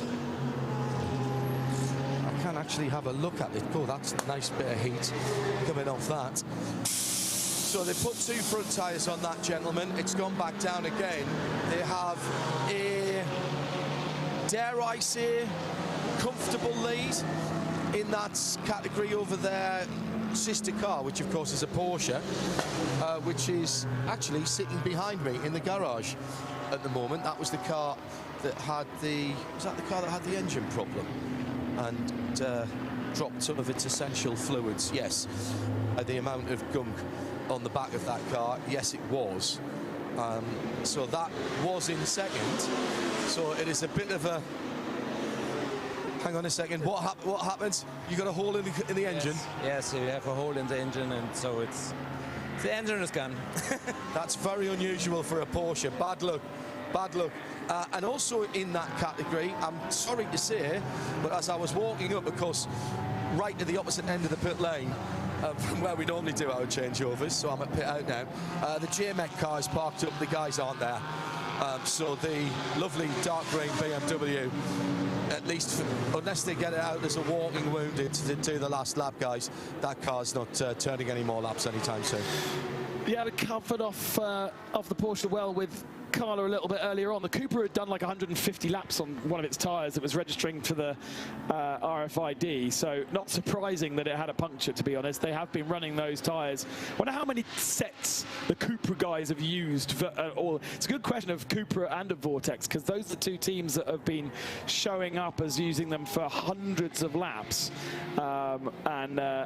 So probably not using the same amount of sets as like a GT3 team. It'd be an interesting question to go to Cupra and go, so how many sets of tyres have you used? And like, well, 4, 5, and the GT3 teams a collective gasp as they're like, what? We've done 20. Exactly. I was just trying to work out, Carla just reporting the compressor had an issue on the Vortex, but compressor translates from French to English as supercharger, but the Vortex is normally aspirated, so I'm a little bit confused as to what was meant by compressor, whether that might have been the jacks, the hydraulic system that lifts the car off the ground. That would also be a compressor type system. But anyway, only 11 minutes lost in pit lane, and Juan Olivier has gone back out onto circuit. But it has meant that they, as the 974, have lost the advantage at the head of GTX over the sister car, the 701. And it's the 701 that scores the points anyway, because 974 is a new number to the Vortex squad. They run 701, 702, 703 usually, but as Juan Olivier is from the Reunion Island, we learned last night, 974 is the department code for the Reunion Island. If you ever see a car with 974 on its number plate, it means it's registered to the Reunion Island, much like my car is number 74, because Haute-Savoie, where I live, is number 74. It's a really, really great way of finding out where cars are from, much like you can do in the UK with different postal codes on the number plates as well. John Hindhoff has been digging around tyres. Oh, it's not like the old days, Ben, when you could look at a registration plate and know exactly which town can you not they do it came anymore? from. No, they've changed it now. It's all been centralised. In the old days, GR and BR used to come from Sunderland, NU, UP from Newcastle, Durham had a different one, and all your registration plates came from smaller areas, and now the Northampton do a whole load, and because of the way we've changed our number plates as well, and how we put them together, because we keep running out of combinations, it's much more difficult to say where they're from. Anyway, I digress. You asked about tyres on the Cupra. Now, the front left gets changed every stint. By the way, that front right that has just come in punctured, that was, I would think, possibly not even a full stint old. Because I looked at the wear marks on it, the depth wear on the tread. It looks to me as though he might have hit a curb and pulled that curb off the bead, pulled the tyre off the bead rather, and then it's deflated, and that's what's done the damage to the inside tyre wall. So your question is this: left front gets changed every stint, right front gets changed every other stint. So they are using the front tyres like that. Now, little pop quiz. How many rear tyres do you think they'll use in the 24-hour race that they have budgeted and they know that they will use for rear tyres on that class-leading Cupra? You first, Ben. I'm going to say they probably, for safety, would use 4 sets. 4 sets of rears, so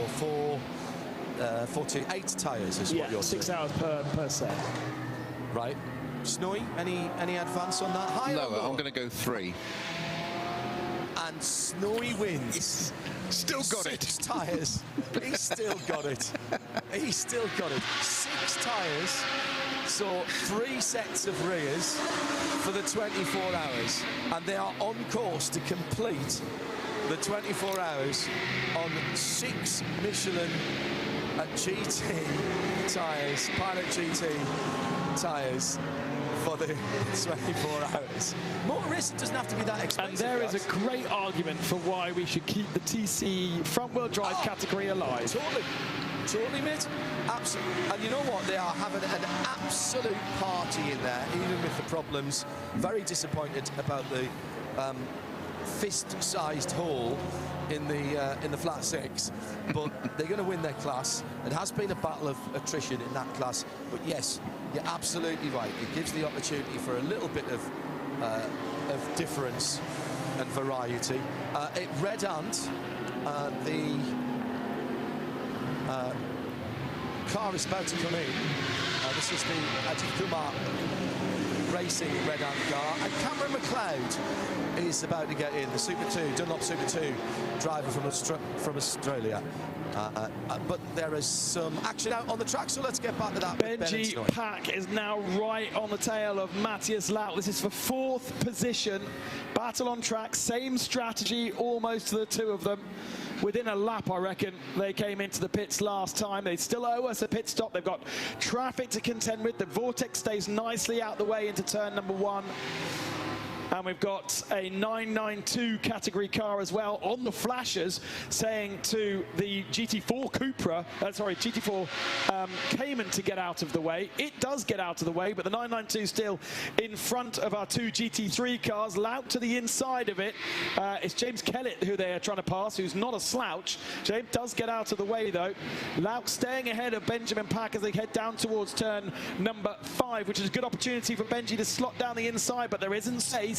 Lauk covers it off like we are in a Formula 1 race now. An hour and 15 minutes remaining. These two probably in their last throes of their driving for this particular 24-hour race. Not sure either would make it to the flag. No, they wouldn't. So they won't stay in until the very end. Although, no, they won't be allowed to because they would just be slightly over their drive time.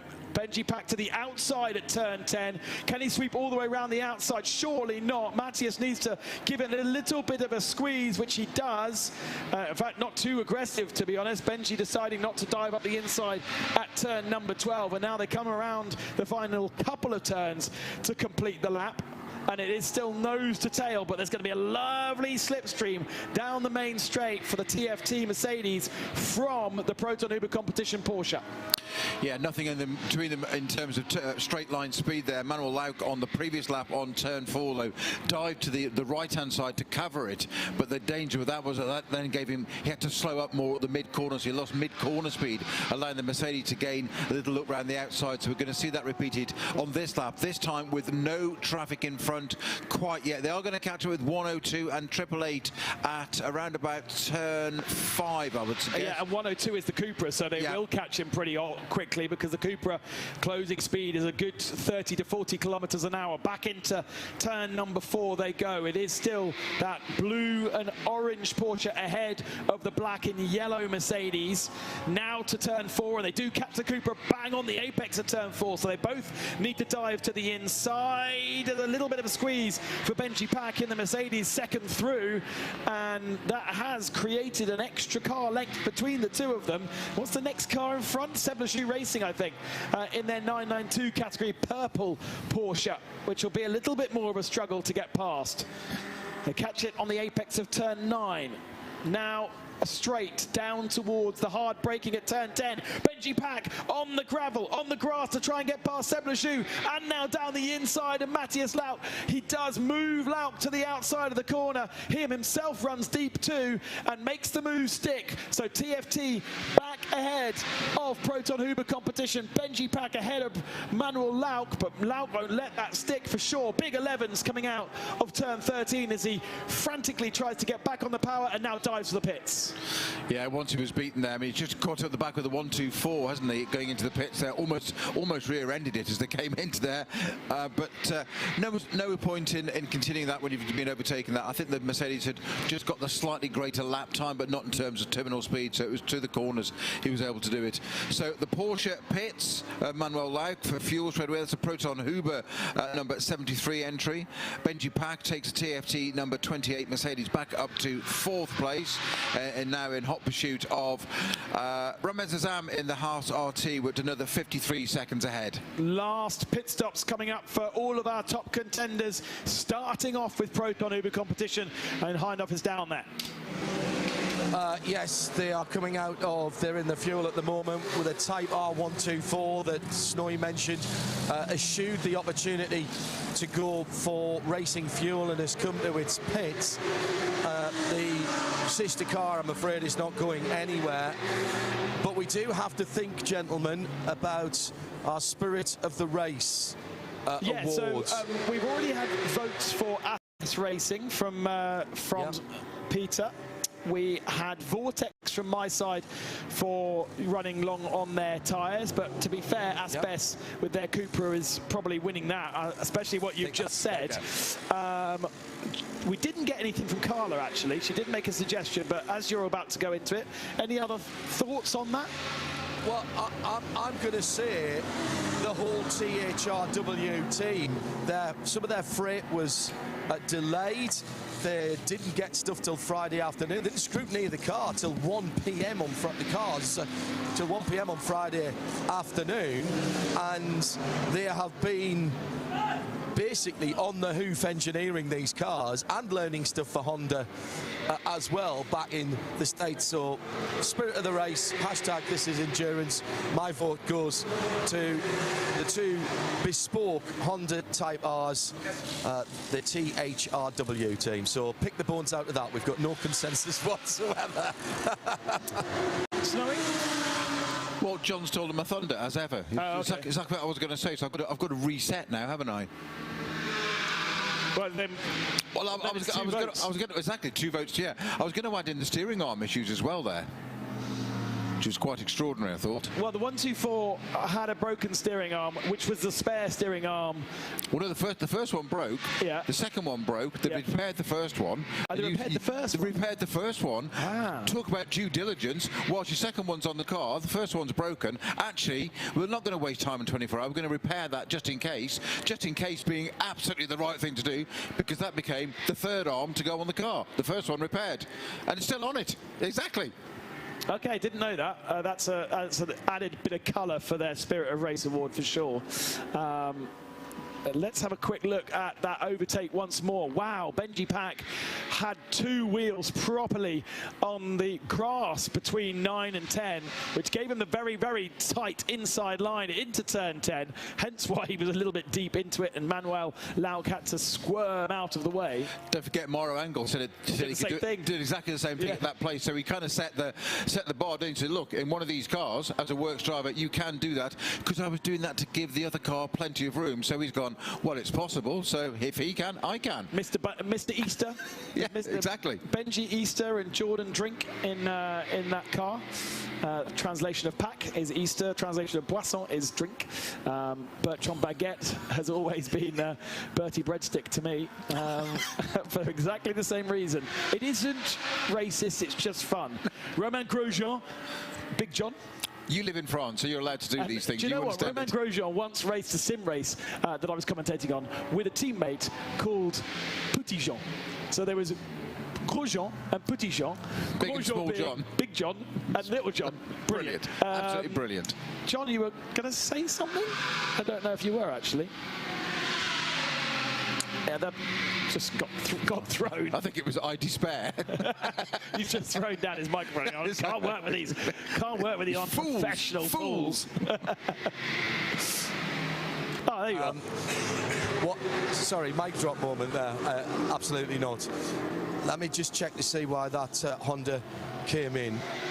See if I can, because it's gone out. They've faffed about a little bit. Jeremy, what a race of ups and downs it's been for the whole Honda crew. Didn't come in for fuel there. What was the problem there? Just the last driver change. Since we have the position where we don't necessarily have to run out the full 2 hours, we just get another driver in the rotation, get some more seat time. Do you know you're now in second in class? Yeah, we saw that just as I was going out. The other car was smoking, so looks like we got lucky there. I think everybody in this class had a little bit of trouble today. I don't think anybody ran the entire time, so it's just a matter of managing the incidents. We're so used now to seeing in all kinds of endurance racing almost impeccable reliability. Your class in particular has been a bit old school. Everybody's had to deal with issues on the hoof and do perhaps some unconventional engineering. For sure, I think you see more stock parts in this class as opposed to full race engineered parts. And when you go to the slicks, I think you just have more issues that you weren't really expecting with stock type parts. So some upgrades are in order. Well done, mate. Is that you finished now? All right, thank you. Have you enjoyed the racing and have you enjoyed the whole experience? It's been great. Looking forward to doing another one. Right, come back and see us again. Right. Really enjoyed having that whole team with us. So just, we didn't need fuel. We've got enough to do the last hour and 10 minutes already in the car. So stick the last driver in. And how many laps are they down on the leaders there? They are 57 laps down. Oh, wow. Benji Benji Pack has been off the road at the final turn, 2 wheels in the gravel only, but he really is absolutely wringing the neck out of this Mercedes.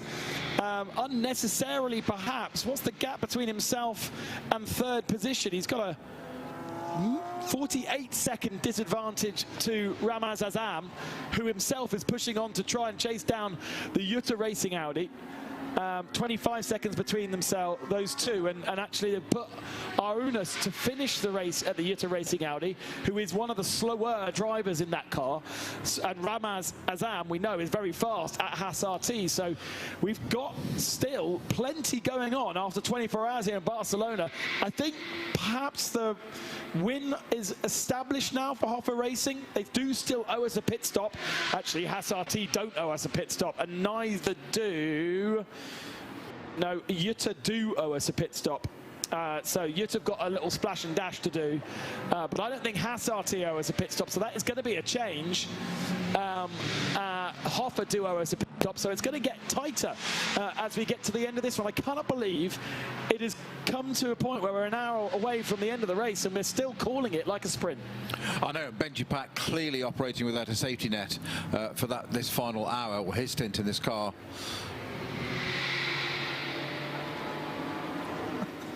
So the quiet in the commentary box is because Carla Velti is not only an amazing pit reporter, she is also keeping us caffeinated. As soon as she is off air, the coffees are being distributed to the commentary box. We are a long way away from hospitality in the commentary box. I've put this case forward to Mr. Hindhoff this morning that, as at Le Mans, we need a studio cam, because that was a great little cameo there where Carla just walked in and just delivered Ben his coffee and stood there looking at me, and she was staring out of the window. She wasn't watching anything on track. She was making me wait for my coffee. Do I get one or do I not? Trying to work out if you deserve it, Snowy. Exactly. Have you been a good boy? Do I tease him? Do I caffeinate him or not? Is he worth it? You know, shall I just pour it over his lap or something? But she's very good. She's Absolutely very depends good. on how much smuttery has come out of your mouth over the 24 hours. I better hand this coffee back then. You've got the coffee, so you're okay. That's why I've got a cold one. Exactly. Yes. Well, we definitely have a motor race to call. Yeah, thank you very much, Carla. And actually, thank you very much for all of the work in the pits. For the very first time, you would not have known that Carla Velti has never been a pit reporter on live television before, would you? Because that was a proper stint. Yeah, so somebody tell us she's the newbie. Yeah, no, right. Way more professional than me, that's for sure. Thank the Lord we have Peter Mackay with us. And John Hindhoff, of course. But you've got me and Snowy for the next, well, actually, no, I think I'm off in about 1 minute. You're off in a minute, yes. Yeah. Mackay and back again, once he gets back in again. Get rid of me. Yes. But you're back in again for the final bit, aren't you? Glory. You're to the end. For the glory, yeah, well. Yeah, some things just don't need saying. Yes. Just put my feet up and then pop in just to call the end. Sorry, John. You were talking, but you were talking over me, and therefore I couldn't hear you. I'm right. Sorry about that. I didn't realise I was talking to the world. You might not have been. I have no idea. Yes, indeed. Just a quick point that you were making about Benjamin Pack. He was taking 2 and 3 seconds a lap out of Alexander Prince at 10-8 this morning, battling for the lead. And in fact, he unlapped himself once from that number 11 Hoffa car. And he was sort of 3 or 4 corners ahead of Alex when that strange off happened, which cost him another pretty much 3 laps. So they came in, they plugged in Mauro Engel, who did 13 laps on a new set of Michelins because they were scuffed up in the off. And then they filled Mauro, and I said at the time that means Mauro could get in before the end of the race. So I think how long's Benji been in the car now, and they're due a pit stop. They must be due a pit stop before the end of the race. Top 5 OS pit I think Engel, if he's got time left, might get back in that car. 36 laps old. And Benji can't go to the end. He would be over his drive time. So that is going to be a driver change there. But don't forget that Benji's progress is being equalled by Ramaz Azam. the man we haven't spoken to, and definitely one to put on your list, John, for this last stint, because the driver from Haas RT that was part of the Into Africa Racing Ferrari in Paul Ricard, switching to the Audi for this one, has definitely been their start. And it's not really a name that is particularly well known in European motorsport, but is a driving instructor in Dubai, has that Canadian license, but is equal to Benji Pack. So we're watching and obviously following the Mercedes because he's charging through the field, but Ramaz Azam is taking seconds out of the GT Racing Audi just ahead of him. So we're all closing up with 1 hour remaining, a little pit stop change in the box, and I will be calling you to the flag in about half an hour's time.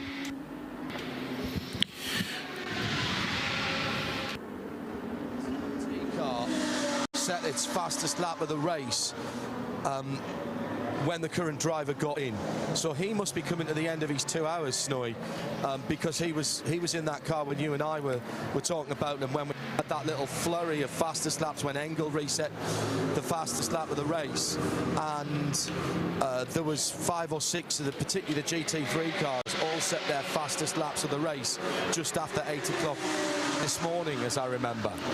Yeah, you're absolutely right. I would say that the Haas RT car on tyres has done 34 laps, so that is 2 less than our leading car and 3 less than the TFT Racing Mercedes. It's of course talking about the Audi, that is, of course, Ramaz Azam. We are rejoined in the commentary box by Peter Mackay, who's been off watching golf. I'm not going to say anything other than no, not. Well, I'm sorry. That must be the first time this weekend you've not been watching golf. Yeah, probably fair comment. Yeah. You've not been watching replays or anything? No. Watched it all. I've heard a rumour that they're going to make you head of crowd control next year at golf. Oh no, I couldn't handle. I don't think that is. I mean, that is an impossible task, I would say, from what I've seen. Now, with 57 minutes to go, RAFA Racing have come in towards the pits, we're hearing, although they are not showing us that on our timing screen. No, can't see their car in the pit lane. Strange one there. So, well, they do have a spare car in their box, of course.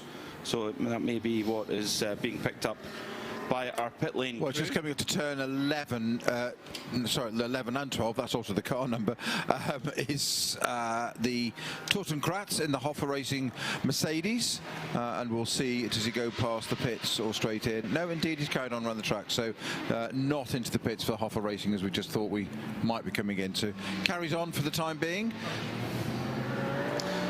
So, yeah, there's the race leader, Thorsten Kratz, lapping well at the moment. They got quite on the previous code 60, because they're an AM class car with an all AM driver lineup, they could take 50% rather than 25% of their fuel allowance, and they came in twice. So that was with around an hour and 50 minutes to go. So they probably will need a little splash and dash if we stay green all the way to the flag, but at the moment they're looking in a good position to win a quite momentous victory here in a 24-hour classic as an AM class car to win. First win for Mercedes in 10 years, and the first win for RAFA in 12 years. Quite remarkable. Let's go down to the pit lane. John Hindhoff has more for us. Did you hear that sound of that beautiful Mercedes-Benz engine? Out goes the 488 after its final stop. And there was a little ripple of applause there for the outgoing driver, who is just disrobing at the moment. Young Mr. Leo here. Let's have a... well done. How was that? Sorry? How was that for you, that stint? The stint was a little bit emotional, because with everything that we suffered today, with the gearbox problem that we had, I think that is hour 12.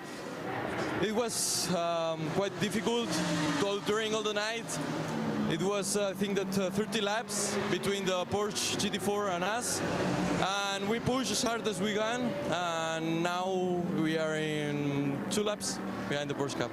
We try our best, so as I said, quite emotional and very happy with the team, with my family and my friends that are here, and yeah, thank you for everything. This NM Racing team have done a great job. You're on this race in this part of the world has a huge history, and you're on home ground. How much does it mean to you to be part of this race? It's again, it's quite emotive because my father was the one that started me here because he ran the first 24 hours of Barcelona with I thought that is a Clio, and yeah, and he was the one who initiated me to run with these cars, and yeah, having all the family, all the friends here, it's amazing. Well done. Get some water into you and try not to get too nervous with you. Who took the car out, by the way? Keith. All right. So try not to get too nervous while you're watching it. There's still a result on there. I know it's been a roller coaster, up and down. Congratulations. It looks like you're going to get to the end. Thank you very much. Well done. There was a huge round of applause when it's Michael Leo, is it? In the 488. So yeah, that was. I apologise. That is the. I thought that was a TFT Racing. No, the NM Racing 488. Yeah. Keith Gatehouse at the wheel now in 3rd position in GT4. Yeah. Super team, worked really hard. So many stories. To quote Joe Bradley, there is literally a story, a season's worth of stories behind every garage door here this weekend. There always is. Yeah, there always is. Even with 52 minutes remaining. But the story at the front of the field is RAFA Racing, the family team, with as an Am class car. It doesn't look like it's going to be a title either in their class or overall this year, but to close off the season with a 24 Hours of Barcelona win would be quite a story.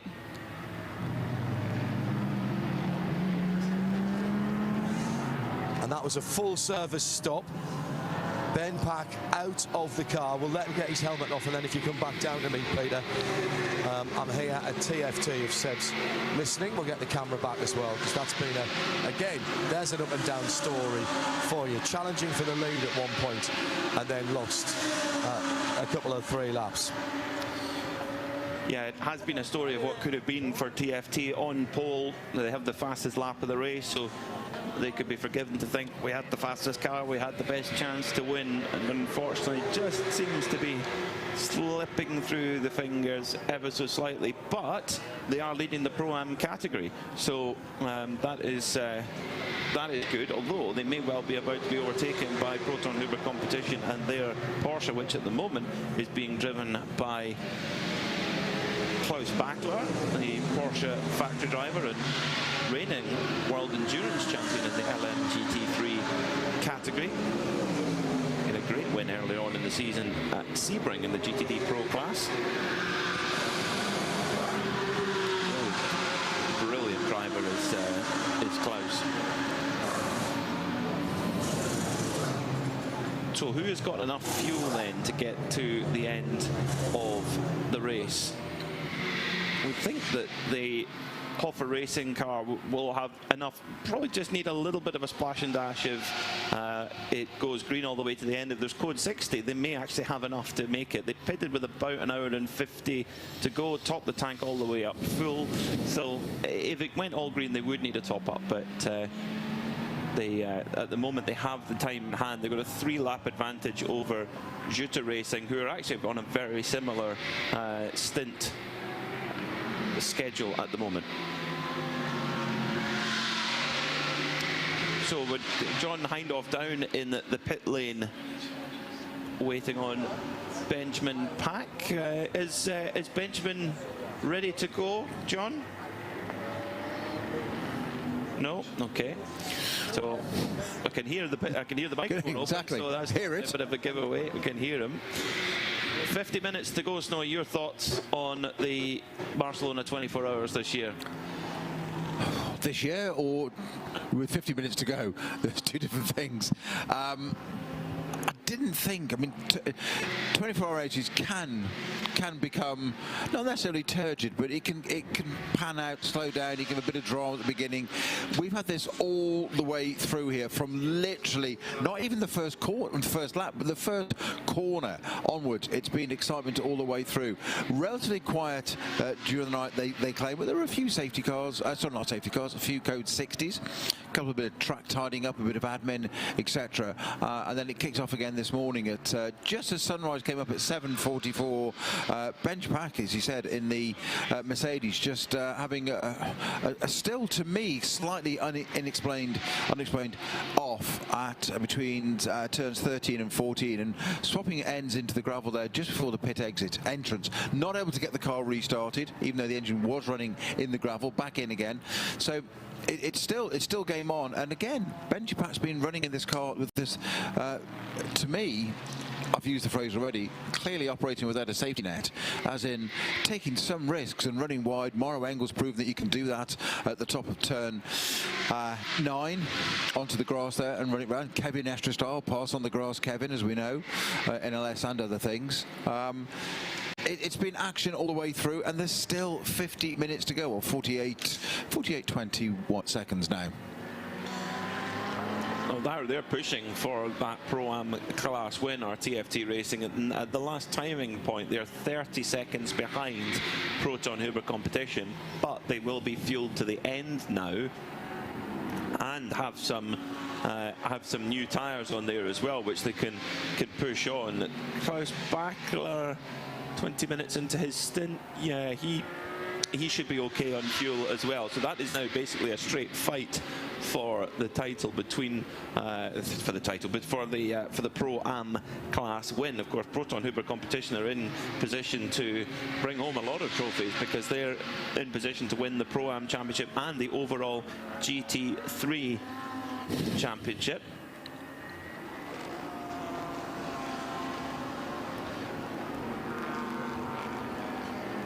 So our race leader has come into fueling now. So RAFA Racing obviously deciding that they need a top up, and they'll get that. Will definitely get them to the end of the race. This is the last scheduled pit stop then for our race leader, the number 11 RAFA Racing car, taken in by Torsten Kratz. I do wonder if they will.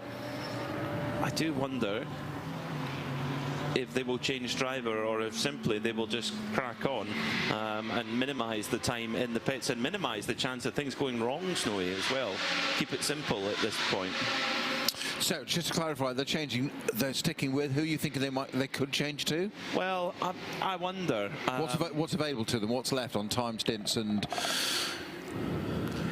think they've probably got quite a choice. They've got a 5-driver lineup, so they're probably not pressed on driver time. I mean, actually, in fact, they're an all-Am lineup, so there's no minimum or maximum. No, exactly. Okay. They've got free choice. They might put Alex Prince in as well. You know, it's a family team as well, of course. Michael Kroll, Alex's father-in-law, part of the team. I would think if they were going to do a driver change, then maybe put Alex in before the end. But Torsten Kratz, a very, very safe pair of hands. If I was a team manager, I would be saying, let's just keep the variables to an absolute minimum. Well, it's in fuel as we speak, so it'll be down there taking its full load. And how many laps has it done on those tyres? Done 42, so it's definitely needs a set of tyres now, does it not, being a GT3?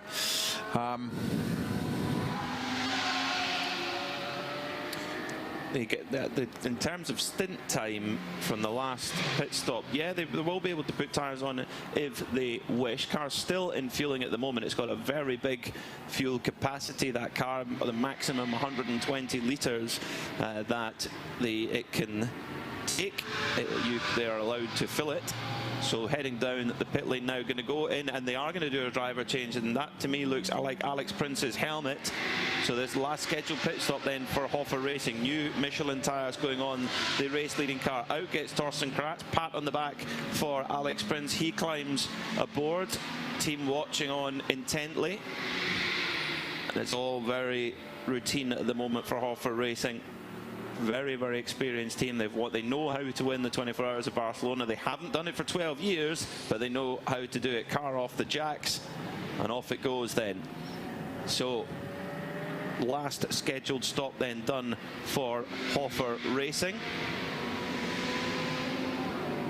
And Utah, they come in as well, so that effectively covers off the pit stop. It could have been that if Utah didn't have another pit stop, we could have been in for a very, very close run there. But Utah into the pits as well, so that means that RAFA Racing have 44 minutes to keep it clean, get it to the finish. Torsten Kratz brought it in, and it is Alex Prince who takes the car out onto track. He goes 44 minutes away from a first Barcelona 24-hour win for Alex, and not for his father-in-law Michael Kroll, who won it when Hoffer last won it 12 years ago, alongside Kenny Hyer, who of course was competing for the Red Ant team this weekend. Unfortunately, they had to retire early with a suspension issue. Quite a few teams actually suffering with suspension issues throughout the weekend, Zoe.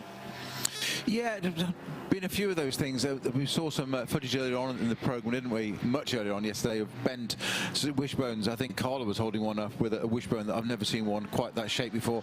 It was so bent, I'd never actually realised one could go that far without breaking.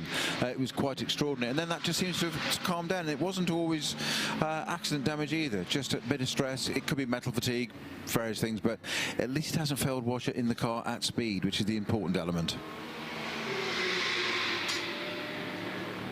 So you can imagine the nerves at the moment in the RAFA Racing pit box. And they've got a good advantage right now. Their nearest rival, the Utah Audi, has come into the pits as well. Haas RT, they will actually have to pit because, regardless of where they are on fuel, because Ramesh Azman has done an hour and 20 minutes of driving time and there's 42 left on the clock.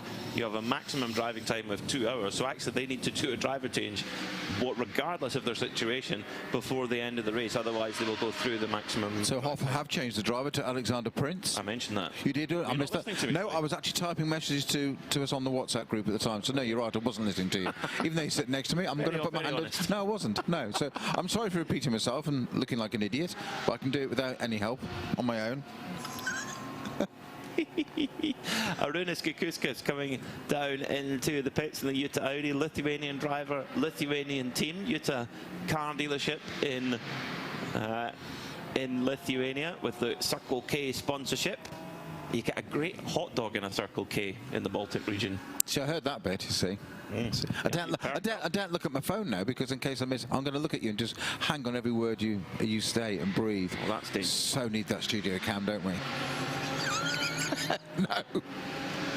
That was a no. That was definitely a no. We're radio commentators for a reason, Stewie. Off goes the Utah Audi then. Do they do a driver change? They do. Nicolas Michelin takes over that car as they come out of the pits in third place and second in the Am category. But Utah will be, they're in the hunt for the Am category championship, but it's looking like at this moment in time that it's going to go the way, it's really close between Continental Racing by Simpson. It looks like Continental Racing by Simpson, if things finish the way they are in the Am category, which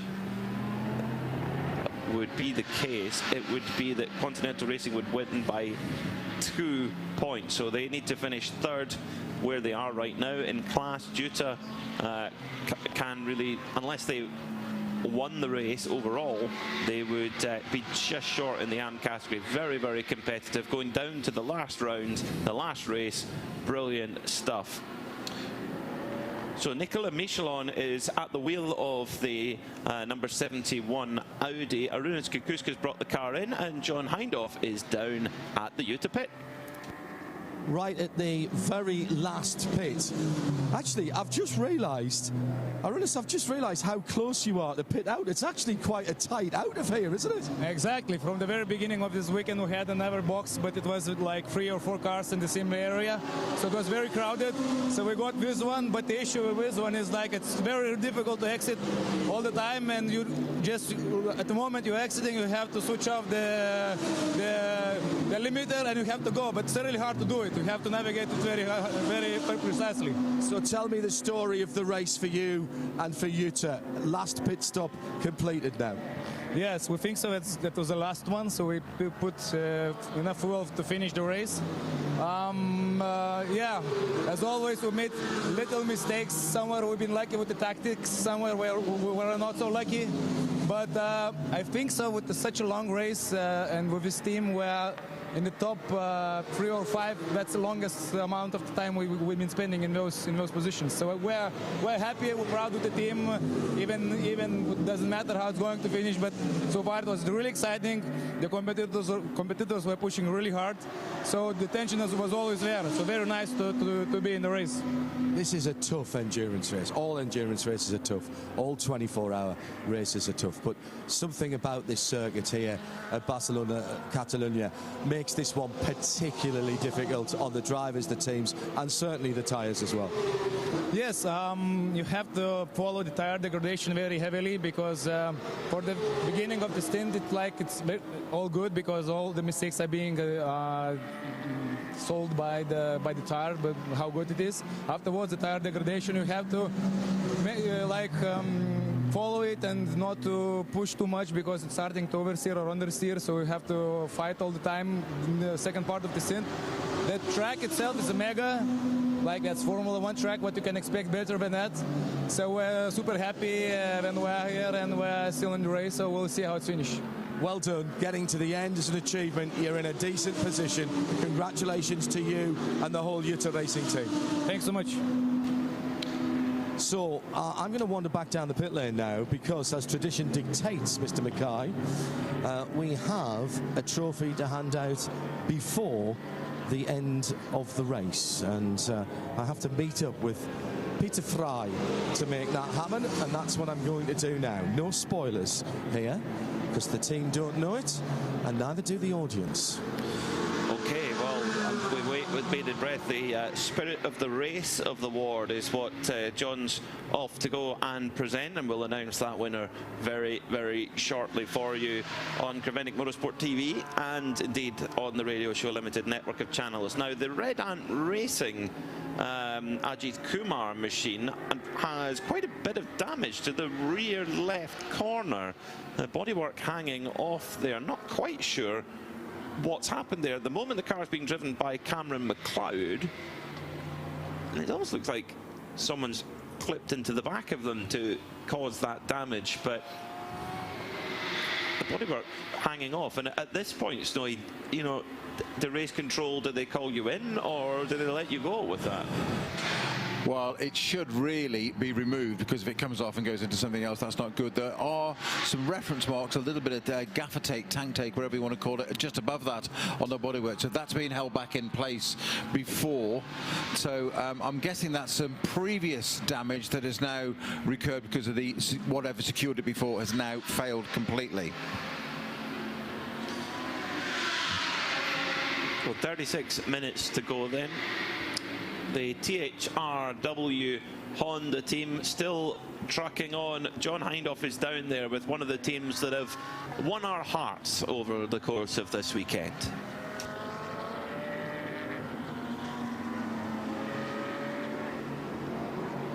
Set back, what's happening?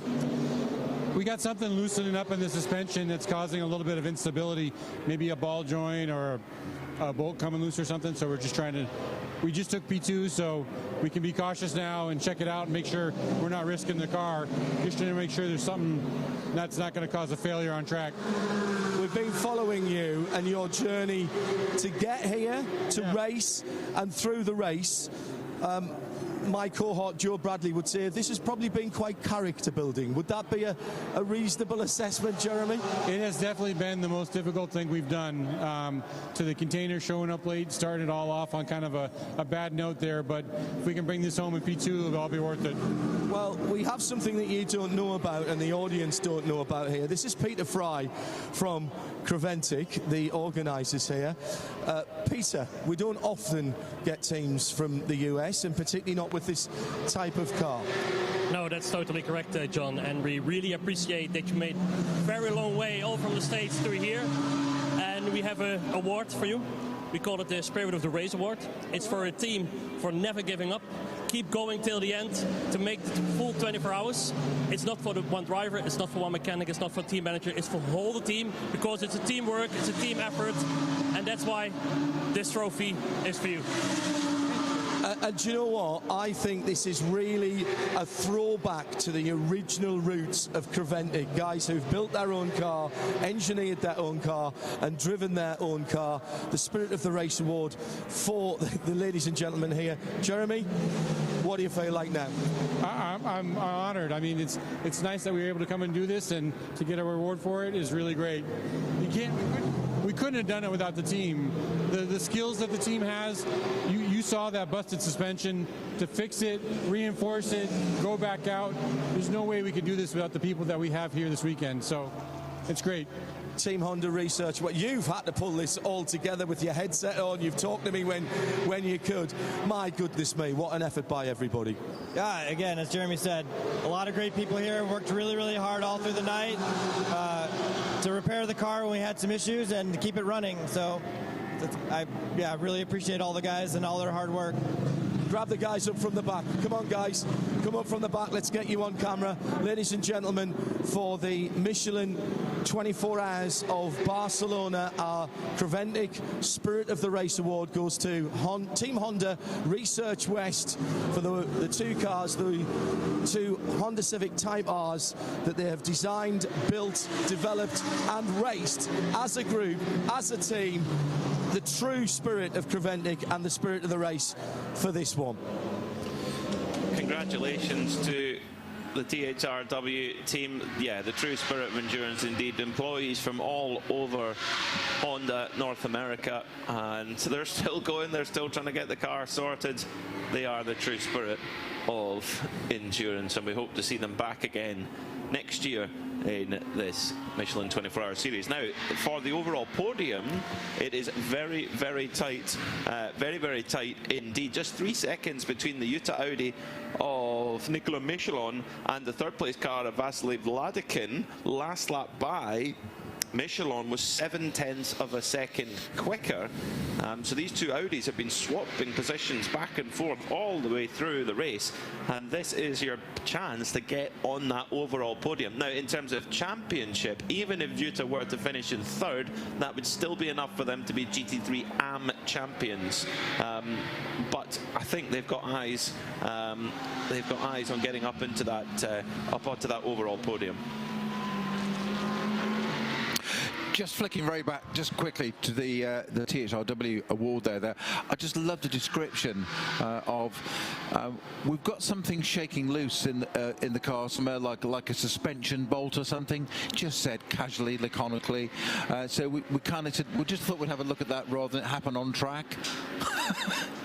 Fairly wise. It kind of covers it, doesn't it? They've already had suspension failures twice, steering arm failures.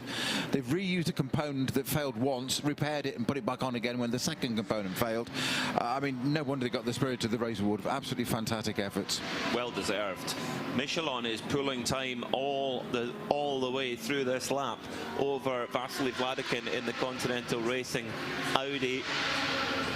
31 minutes to go, but Michelin might well not need that amount of time to catch Vladikin. Now, the only thing is, though, is it may be academic anyway, because Vladikin has been in the car for 1 hour and 33 minutes, and there's 30 minutes left to go, which would push him over his maximum stint time. So the Continental Audi has to come into the pits and has to install another driver before the end of the race. So for Utah, they actually don't necessarily need to go crazy push. They will get onto the overall podium anyway when the Continental Audi just ahead of them has to pit. So that's worth bearing in mind at the moment. Is there anyone else who's pushing towards their maximum stint time? No. So just Vladikin that needs to concern about that. We say goodbye to Peter Snowden for now. In fact, for good for this race. He is done. He's going to go and enjoy himself a little bit of lunch, and we'll bring Ben Constanduros back into the commentary box for the final 30 minutes of this 26th edition of the Michelin 24 Hours of Barcelona. And at the moment, it's pointing towards RAFA Racing lifting the Trofeo Fermín Vélez, named after a great Spanish endurance racer, raced very successfully in the United States in Ferrari 333s and iconic cars like that. But Michelin, nobody seems to, the message doesn't seem to have got through that doesn't necessarily need to push much. He's able to take this position when Vasily Vladikin needs to come to the pits anyway. Vladikin actually is on 51-lap old tyres, whereas Michelin is on 7-lap old tyres. That's the difference in that Michelin rubber. In those early parts of the tyre, you really get that peak performance, and when the tyre is a little bit older, the lap time will begin to fade away.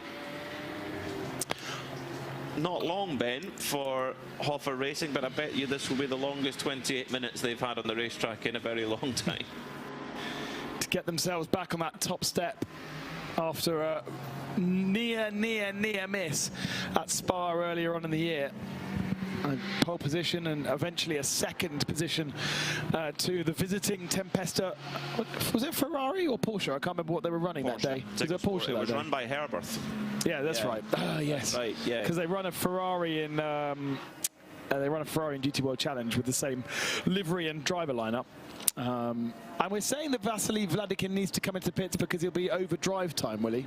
Yeah. Yeah, because I mean, the last pit stop was at about 10:20 in the morning. So in terms of tyre and well, not in terms of tyre because they put an old set of tyres on, but in terms of fuel, they possibly would have been able to get to the end. Especially if we got a code 60 or something. But you're right, in terms of tyre and in terms of drive time, it's too much of an ask, which is an interesting one. But I was just looking at that going, gosh, you know, the Mercedes, I can't remember if the Mercedes or the Audi is the oldest GT3 car in this field, but all of the newer cars, the Ferrari, the Aston Martin, they are all at the bottom end of our GT field. This has been a proper challenge of endurance. You know, we haven't had the weather or big dramas with code 60s or whatever. This has just been pounding around, and it is the older cars. Audi was first homologated back in 2016 in GT3.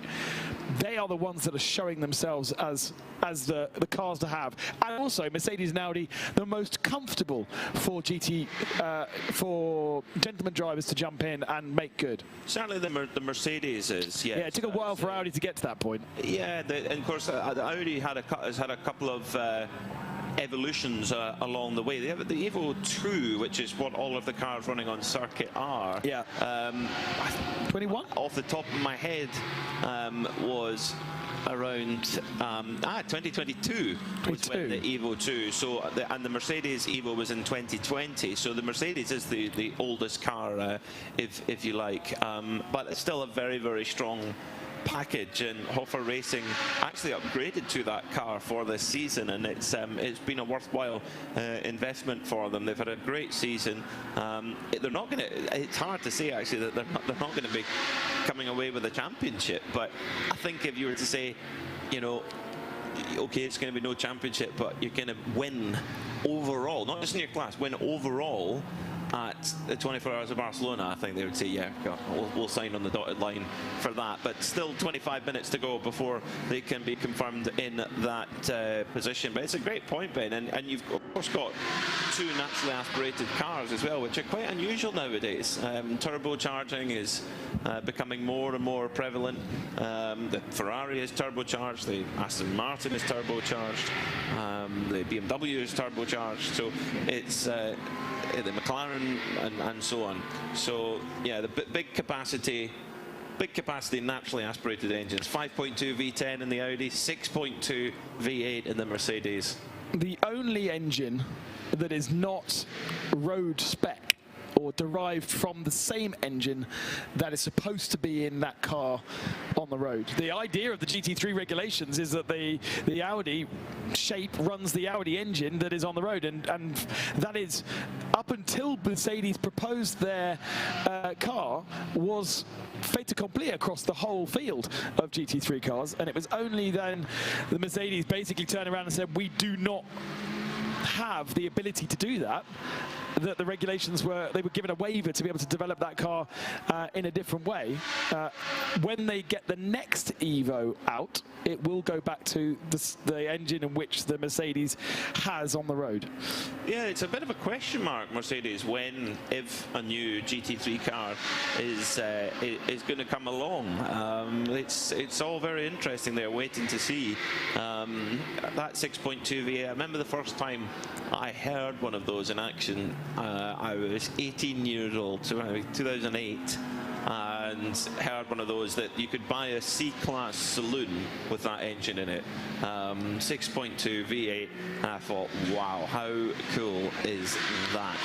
And it's still powering cars to race victories. Those two cars have changed positions. So Michelin is back in front of Vladikin, who's just dipped a wheel into the gravel, but we're not getting that excited about it because we do know that Michelin has done all of his pit stops, and Continental Racing are expecting to bring that 69 car into the pit. So it is really a bit of a dead rubber, that pass. Yeah, that doesn't have an enormous bearing on the overall result, because, yeah, Vasily Vladikin does need to come in. Klaus Bachler at the moment leading in the Pro-Am category for Proton Huber competition. Should be okay in terms of stint length, in terms of fuel on board, etc. Pierre Caffer is going to try and chase him though for the Pro-Am win in the Santalok Junior Team Audi, and then only 19 seconds further back from Pierre Caffer is Jordan Boisson for TFT Racing. And we should also mention Era Motorsport as well. They sit fourth in the Pro-Am category, 8th overall. Jake Hill on board at the moment. Of course, last mention for New Life Special Baby Care Units, the charity that they've been racing for this weekend. The car is normally blue and purple. One Era Motorsport Ferrari for New Life Special Care Baby. The cause do go onto the Era where you can donate. They've got a £5,000 target. Do help them out towards that target. It's a fantastic cause for newborn babies. But what I don't understand is why they're not further up the field. We haven't really heard any particular issue from them. They are only 5 laps off the lead of the race, but just generally, looking at the lineup of drivers, you think Ryan DL, they've got Jake Hill, but over the year, to be honest, other than Mugello, where we're like, whoa, this is cool. Jake was like 2 seconds faster than everybody else in the drizzle on dry tyres when it really should be wet conditions. Outside of that sort of stuff, performance, we kind of like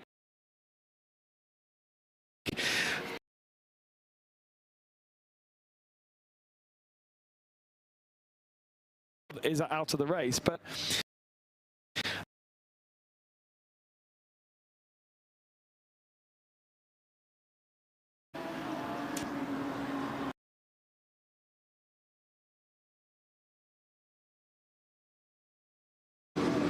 a minute penalty for change.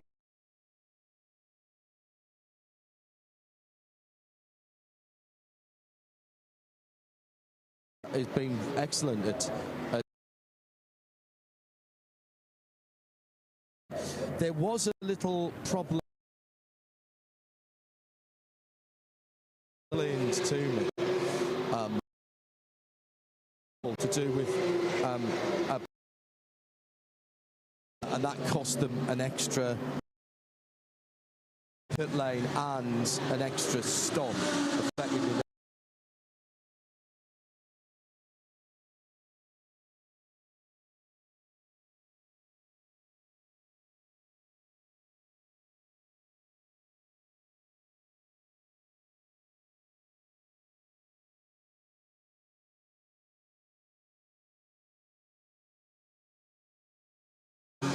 The amount of laps and time that he needed to. He's had an absolute joyous weekend and enjoyed driving the 296 around here. So podium finish, still potential maybe for that in the last 20 minutes. Then I think they'll go away happy if they take a bit of silverware. It's going to probably need to see things fall into their lap though. They're running they're probably at least a lap behind the podium at the moment, but stranger things have happened. I'd never forget last year in the GT4 category, Samantha Tan Racing were leading the way and they had some sort of strange fuel feed issue which cost them victory, and Venture Engineering came through. This time Venture Engineering leading the way by a very handy margin at the moment, and they've just been running really strongly at the moment. Now, in terms of distance records, we're going to come up short actually, because last year we had the record was 738 laps. We're 721 laps right now, so we're 17 laps short with 18 minutes on the clock. So we're going to be ever so slightly short, Ben. Yeah, 731 predicted laps with just under 20 minutes remaining. Another question for you. Why have Continental Racing by Simpson Motorsport not pitted Vasily Valikin? Probably because they can still run him for another 10 to 12 minutes or yeah, they've got Alex Acker. But Vasily Valikin's a handy peddler as well. Yeah. Yeah. So, not sure. It's got 57. The reason I ask is there's tyres have done 57 laps, so they're way past their best. The stint for Vladikin has been 1 hour and 45, so he's only 3 minutes shy of being able to stay in that car. Fuel-wise, they pitted on the limit, so I think they will possibly be able to go to the end fuel-wise. I would have had them in way earlier to get a nice new set of boots on and make up the difference that they're going to lose by that last lap splash and dash. But unless there's an issue with the stint length time, and they are going to try and go to the end, in which case that was a legitimate pass, and it looks as though they're still fighting a lot. It doesn't make a lot of sense. There's still only 0.7 of a second between Michelin and Vladikin, so they're fighting as though they're fighting over third spot, and they're driving like they're driving over third spot. We picked them up behind RPM and a dive down the inside for the Jutta Racing Audi. Really proper battle on track here. So Vladikin could be just saying, hey guys, I'm having loads of fun, please don't. But he could also have a brand new set of Michelins on for the last 17 minutes, and he could have had that another 30 minutes ago. I don't know whether they might be trying to go to the end, but logic says from our timing screen that would not be possible. I don't think it's going to change an awful amount. It's not going to get them on the overall podium, and it's not going to change their position in class where they're third in GT3 Am. So yeah, I think it's more Vasily's having a great time driving hard. Old tires, car's probably moving around a lot. He's probably having a great time there. But they will, by the rules, they have to make a pit stop. They're going to drop to 7th at least. Yeah, but their position in their class won't change, and it won't mean that they're on the overall podium. So and they've got to pit. They would have had to pit anyway. So I think it's not going to make an enormous difference to the outcome, really. In the other one team we should mention as well is their leader in 992 is Müllner Motorsport, number 921, driven by Valtteri Zavaridis at this point. They had a horrible start to the season, unfortunately. They had some incidents, they had some bad luck. I mean, in the Spa, they had, on the first lap, collided with their sister car. Their sister car had an accident in front of them, and there was nothing they could do to avoid it. That compromised their position, but they're going to look like they're going to come away with the maximum number of points from this race, with the best halfway points, and indeed looking like they're going to win the race. But they're still going to come up, by the looks of things, 10 points short from RPM Racing, who are in position to win their third 992 Am championship in a row, but also to win 992 overall. With an Am lineup, that's very, very impressive indeed.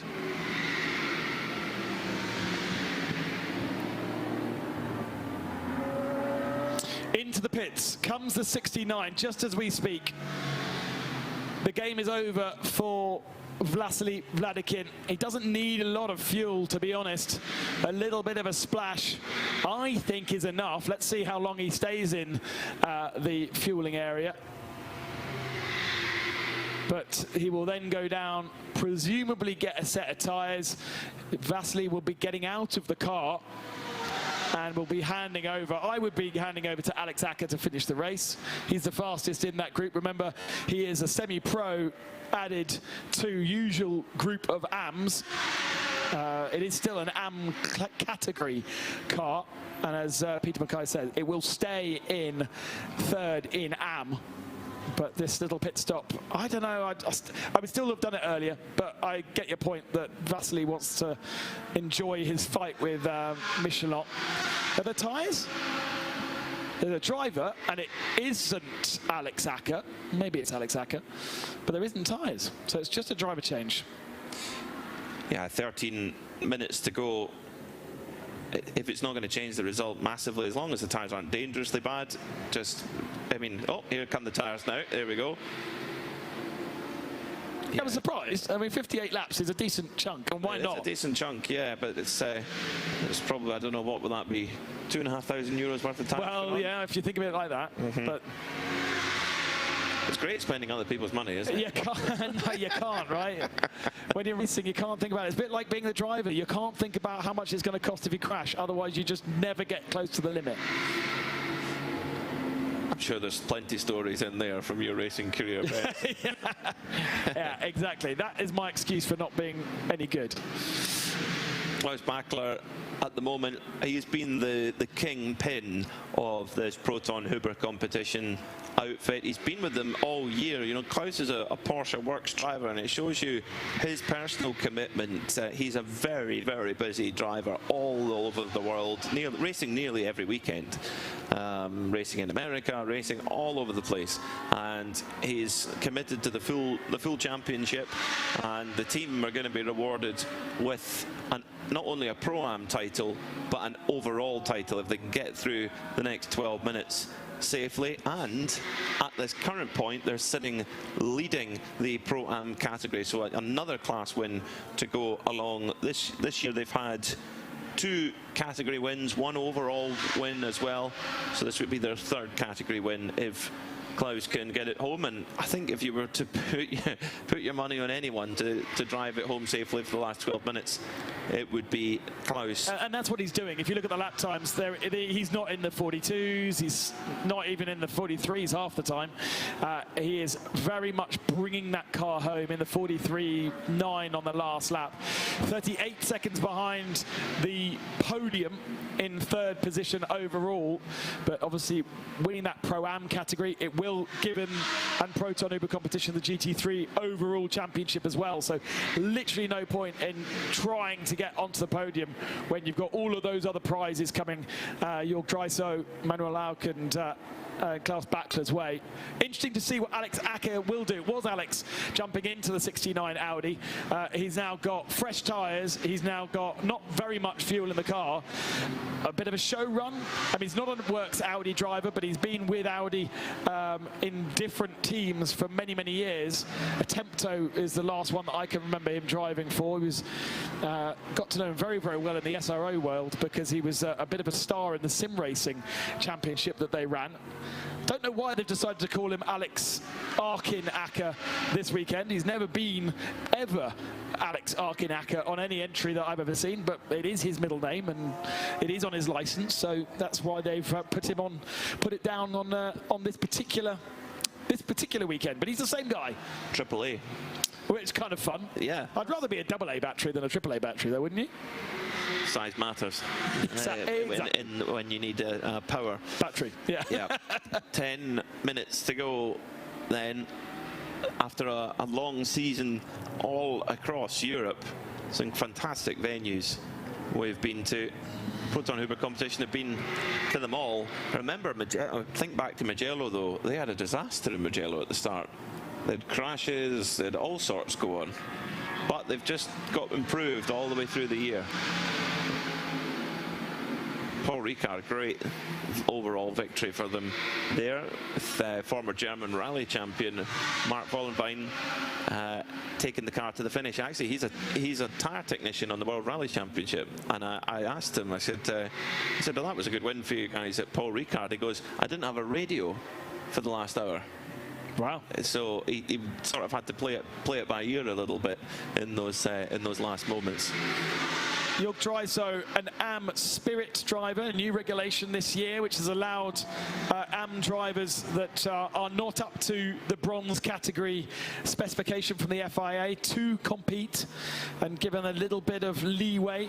Dreiso still needed to do 4 hours, if I remember, of the driving, and he's done that, his drive time, 4 hours. Of course, that's split between 2 drivers in the Audi of Santalok Junior team. But an AM Spirit driver rather than just an AM driver, so slightly different regulations. We may see a very late change in the fastest lap of the race, because the fastest lap of the race at the moment is a 140.6 set by Mario Engel in the TFT Racing Mercedes, but Alex Acker has done a 140.9 on those fresh Michelin tyres and with low fuel, so that could well maybe could get another fastest lap in those final 8 minutes.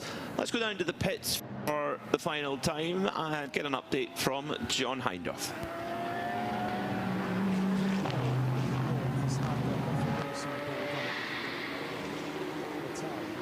Have to use that, but there's no better barometer of who is doing well in an endurance race with 10 minutes to go than where all of the photographers start together.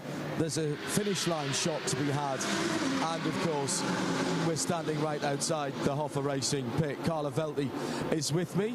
Your impressions, Carla, of this race, and first of all, have you enjoyed it?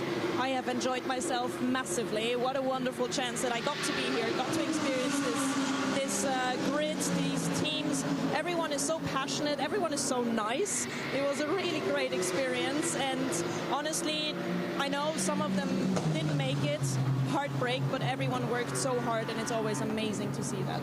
It's a real family atmosphere in the pit lane here.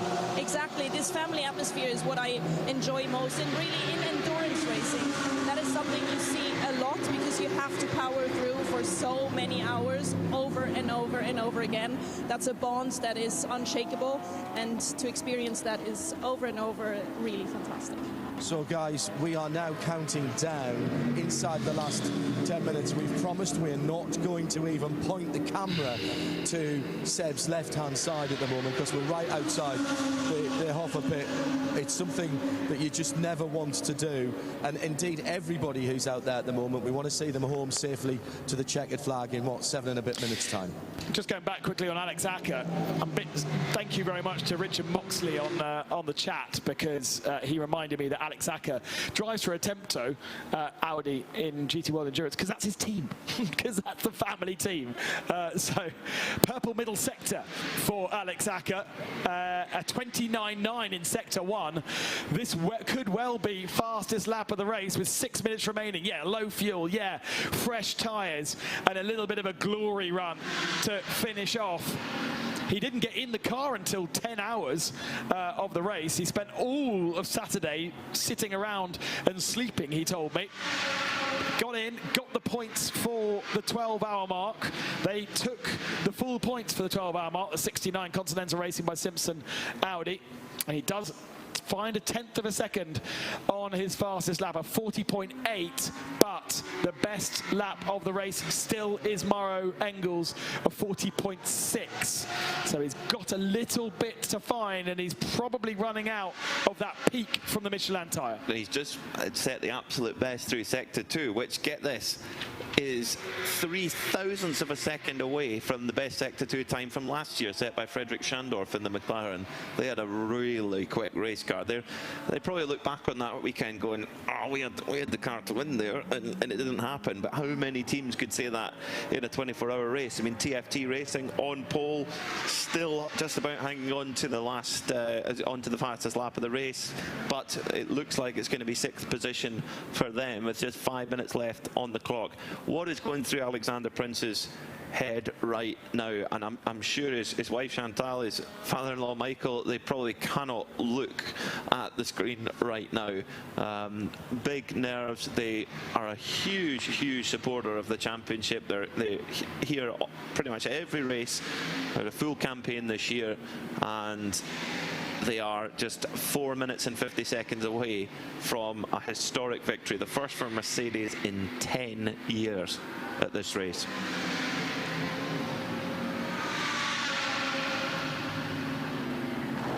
All the gaps have stabilised now with just under 5 minutes remaining.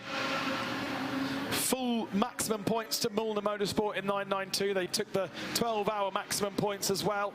They are going to be on course for victory. They've got a 4-lap advantage over HRT, who are very strong in 992.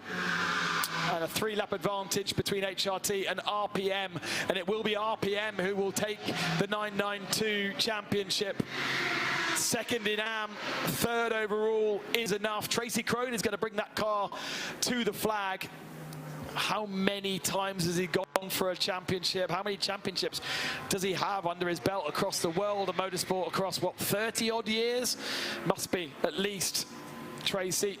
Ever present, and you're going to go, he's a multi-millionaire of successful businesses, from oil to film to motorsport, and he's such an, other than being very tall, a very unassuming character.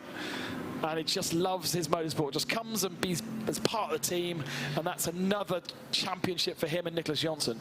Well, that's a good point with Nick Johnson, because you look at what Tracy has done and the loyalty he has shown to drivers over the years who have driven with him. You can't do endurance racing without teammates, and like him and Nick have driven together for generations almost. Yeah. Philipp Hamprecht, a young German driver who won the Carrera Cup Asia 6 years ago, won the Formula Masters China nearly 10 years ago, and has driven with RPM Racing for several years now. They've been very loyal to him. Patrick Heusman, and you look at Colin Brown, the success he's had in his career in the very early days. It was Tracy that gave him a drive and gave him a start. So it's you know, drivers can go and, you know, with as you mentioned, with the funding behind them, can go and drive wherever they want. They can do what they like, but to bring promising drivers along for the ride and be loyal to them is very admirable indeed. 2 minutes 34 to go. It's going to be 2 laps to go then for Alexander Prince. And very oddly, Alex Acker has brought the Simpson Motorsport Audi back into the pits and back into the fuel bay. So is it that they short-filled that car? Are they going fastest lap hunting? Or are they going fastest lap hunting again? Surely there isn't any tyres for them. There are people all over pit lane getting ready for the end of the race. But yeah, he didn't have enough fuel to get to the flag. Is that going to cost them another lap? Is that going to cost them a position behind the era Ferrari? It may well do. And well, Alex Acker had a fun go at going for the fastest lap of the race. He wouldn't have the tyres to do it now, but did have to come in and get a splash and dash. 1 lap short. Never mind. Never mind. Never mind. Alexander Prinz, who started his racing career in the Dacia Logan Cup in Germany. So there you go. Dacia Logans are beloved at the Nürburgring, where, of course, Hofer do a lot of racing. Won their class quite a few times at the Nürburgring 24-hour. They actually, funny enough, E46 M3 they have part of the NLS series, and indeed the Nürburgring 24-hour itself. But yeah, big day. Alex's wife Chantal driving in the team, also her 50th race in the 24-hour series competition. Likewise for Michael Kroll, Chantal's father. Last lap board is shown. So we've seen it before in the past with CP Racing winning overall as an AM-class car in a Mercedes. Funnily enough, there's a nice serendipity here. There's just 1 lap to go. The Hofer Racing mechanics going to the pit wall, getting ready to greet their car, which is coming through Sector 1 now for the final time after 24 long hours of racing through day and tonight and back today again.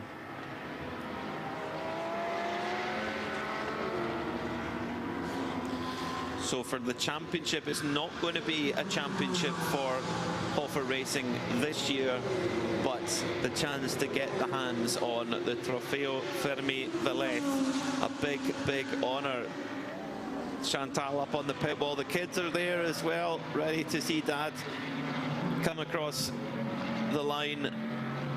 I bet the emotion is just right, the pressure valve of emotion is right on the edge at the moment, ready to just burst after a long 24 hours and a long season as well. A celebration of 50 races for Chantal and Michael. What a weekend. They took pole position at Spa but weren't able to convert that to a victory. You have to go back years to find a victory to the Hofer name. And this ever-present lineup of father, son, daughter, son-in-law. But after 24 hours of relentless endurance racing here at Barcelona, it will be the Mercedes of Hofer Racing who take victory by, in the end, 2 laps over Haas RT.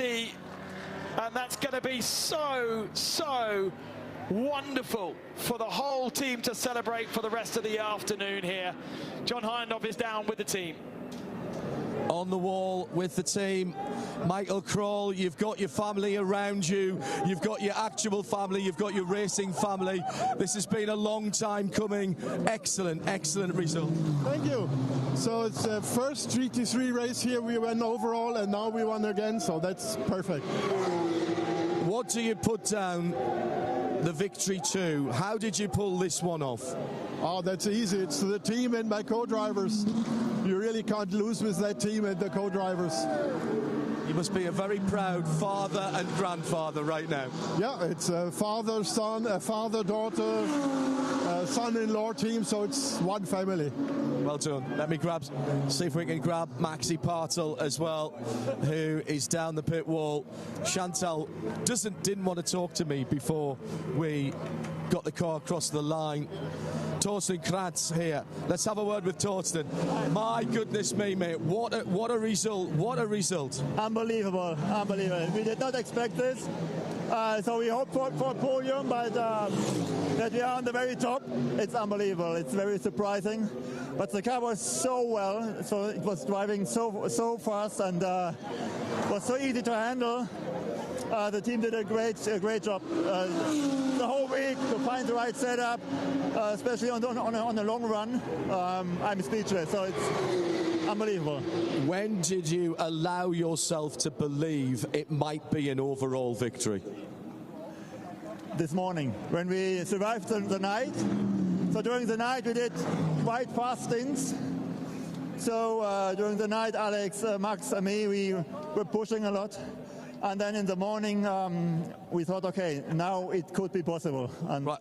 Yep. You did. Everybody did their turn. Well done. I want to grab Max as well before we pass back up to the booth. It's chaos down here, as you might imagine. Let's dive through here. Max, come on, man. You guys absolutely nailed that one. You've been smiling all the way through it every time I've walked past. What a victory. What a team effort. It's been enjoyable for you, dare I say?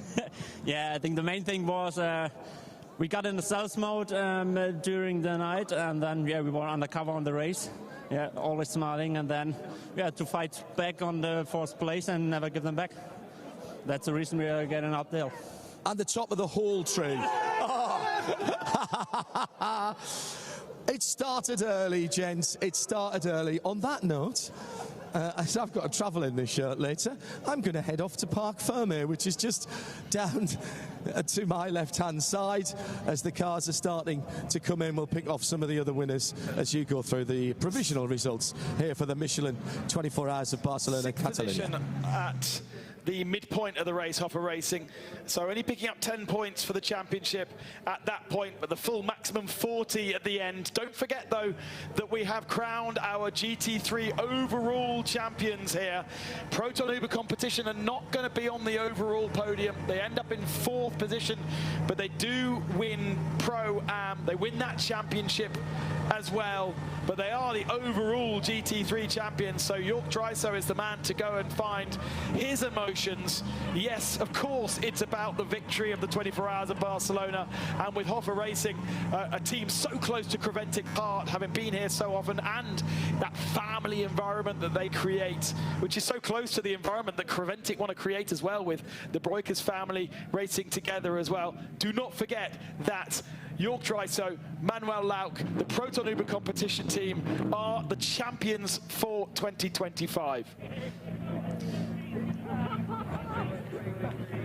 Racing AMG GT3 to a halt. Max Bartel and everyone else coming across. Here they come. As he comes across, his father-in-law as well. Let them have their minute first. Yeah, on the top of the car. Oh, more than one on the top of the car could be interesting. As they celebrate in an historic victory. Please be careful with the roof of that car. We've got the rest of the podium overall. Now, I'll just let them celebrate, and then I need to see if I can find Jörg. There he is. Right, whilst they're celebrating, let me have a quick look. Seb, can you just point... Seb's not... Seb, I'm over here. Let's get our champions. Let's get our champions one step off the podium. Congratulations, Proton Huber. Didn't get the result that I think you wanted today, but my goodness, what a season. You are 2025 champions. Unbelievable. Unbelievable. I don't have any words for that. It's was a hard start into the season, and we had a good fight back, and just wonderful fellow drivers, and it's hard to say. You know what? I love your emotion because it means something. These races, these championship really mean something, don't they, in Creventic? It does. It does. And a brilliant team effort. Yeah, yeah. Fully team effort, and everybody. We have a big team of around almost 20 people. They all deserve their thanks and their claps on their hands. And yeah, I'm just super grateful for having the opportunity to do these kind of races. And it's a wonderful feeling. I cannot say more than that. Let me shake your hand. You're champions. Well done. Right, Alex has done with the celebrations with the family. So bear with me, chaps. Where did he disappear to? Where's Alex gone? There he is. He's got the Michelin hat on already, celebrating with his wife. Well done, Chantal. She didn't bother to talk. Did great. Look, I know I am going to do it. I'm going to do it. You have to. You've won the race. Chantal, we don't normally talk to Chantal. Let's bring Chantal in as well. Great laps during the middle of the night. You really enjoy night racing, don't you? That's why I told you before. I was not driving in the night, but I'm sure it would have been fun. Yeah, but you still did your bit. I did my bit, but last night, before it was dark. And it was great, and I would have loved to go in again, but I wanted to let him have his last laps and enjoy it. and enjoy it you did. 24 hours ago, I spoke to you on the grid. You had that smile, and you were looking at some works drivers in front of you, and you said, we'll just run our own race and see what happens. Look what's happened.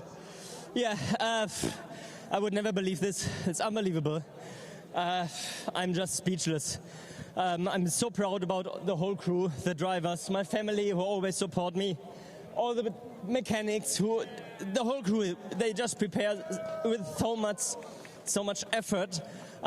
It's just lovely to be with these guys around at this racetracks. And now the first overall win for us, for me personal, unbelievable. I'm just speechless. So when I went off shift last night at 10 o'clock, you were leading the race. I had a chat with you. We had the same chat. I asked Max this. When did you think it was possible to win the race overall? Because they started to catch back. And then, in fact, did the second place car actually unlap itself once from you early this morning? Yes. Difficult to say.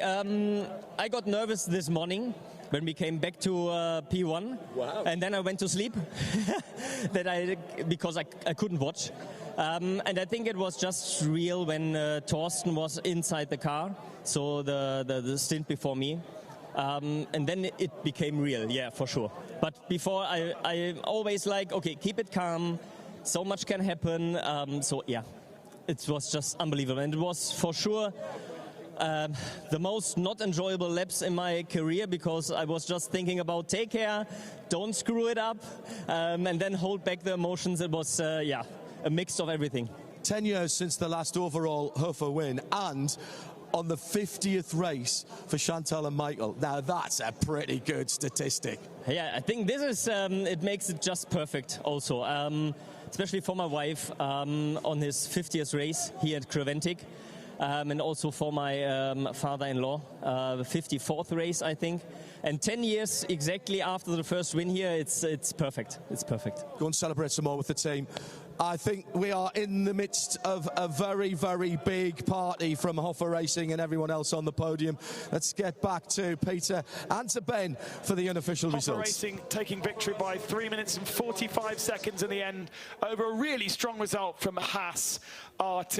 A 1 minute and 35 second advantage over the Jutta Racing Audi, and Mercedes and 2 Audis on the podium overall, with Proton Uber Competition winning the Pro-Am category in 4th spot ahead of Santalok Junior Team, coming home just 30 seconds behind, with Pierre Caffer finishing that car. What could have been for TFT Racing with Benji Pack so fast, Maro Engel the star of the show, but 6th position for them and 30 seconds back from Pierre Caffer. And then in 7th position, the fastest lap hunters, the Continental Racing by Simpson Audi in 7th, and Era Motorsport in 8th. Best of the 992 category was Mulder Motorsport, taking full points and victory and championship, not championship though, in 992. HRT in 2nd position, and RPM Racing in 3rd spot in that category, and taking the championship crucially from that. Issues for the E2P Racing Aston Martin ending up down in 12th position. Scuderia Praha had steering issues, electronic loom issues with their steering, so finished up in 13th spot. And then the 3rd position in 992 Am behind HRT and RPM goes to Seb Lejeune Racing, the 888. Ajith Kumar missing off for the podium this time. But great effort to get that rebuilt car up to 4th in class, 5th overall in 992, and then the Holmgar Motorsport Porsche after that. Best GT4, once again Venture are champions, and a dominant victory in GT4 over Team Sorg Rennsport and NM Racing. The 2 Vortexes split in the end by something like 25 laps. Philippe Bonneau bringing the 701 over the line, and the reunion numbered 974 was the second of the Vortexes.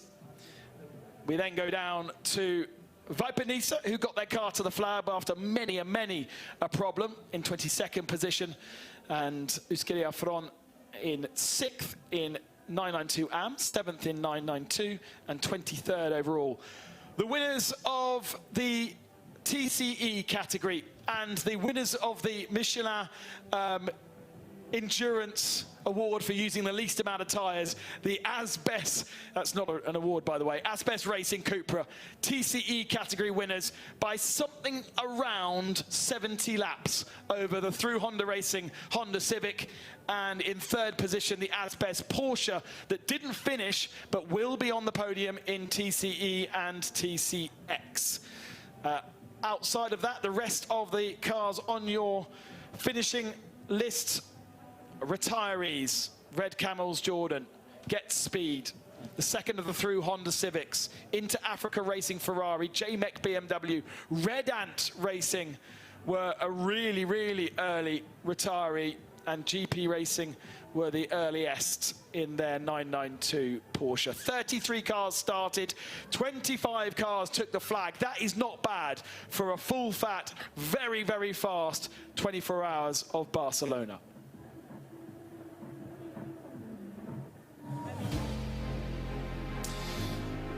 We started at 12 o'clock local time, and it was Maro Engel and Klaus Bachler that went head-to-head down into turn one. The stars of the show for the early part of the race before cycling through the various different driver lineups.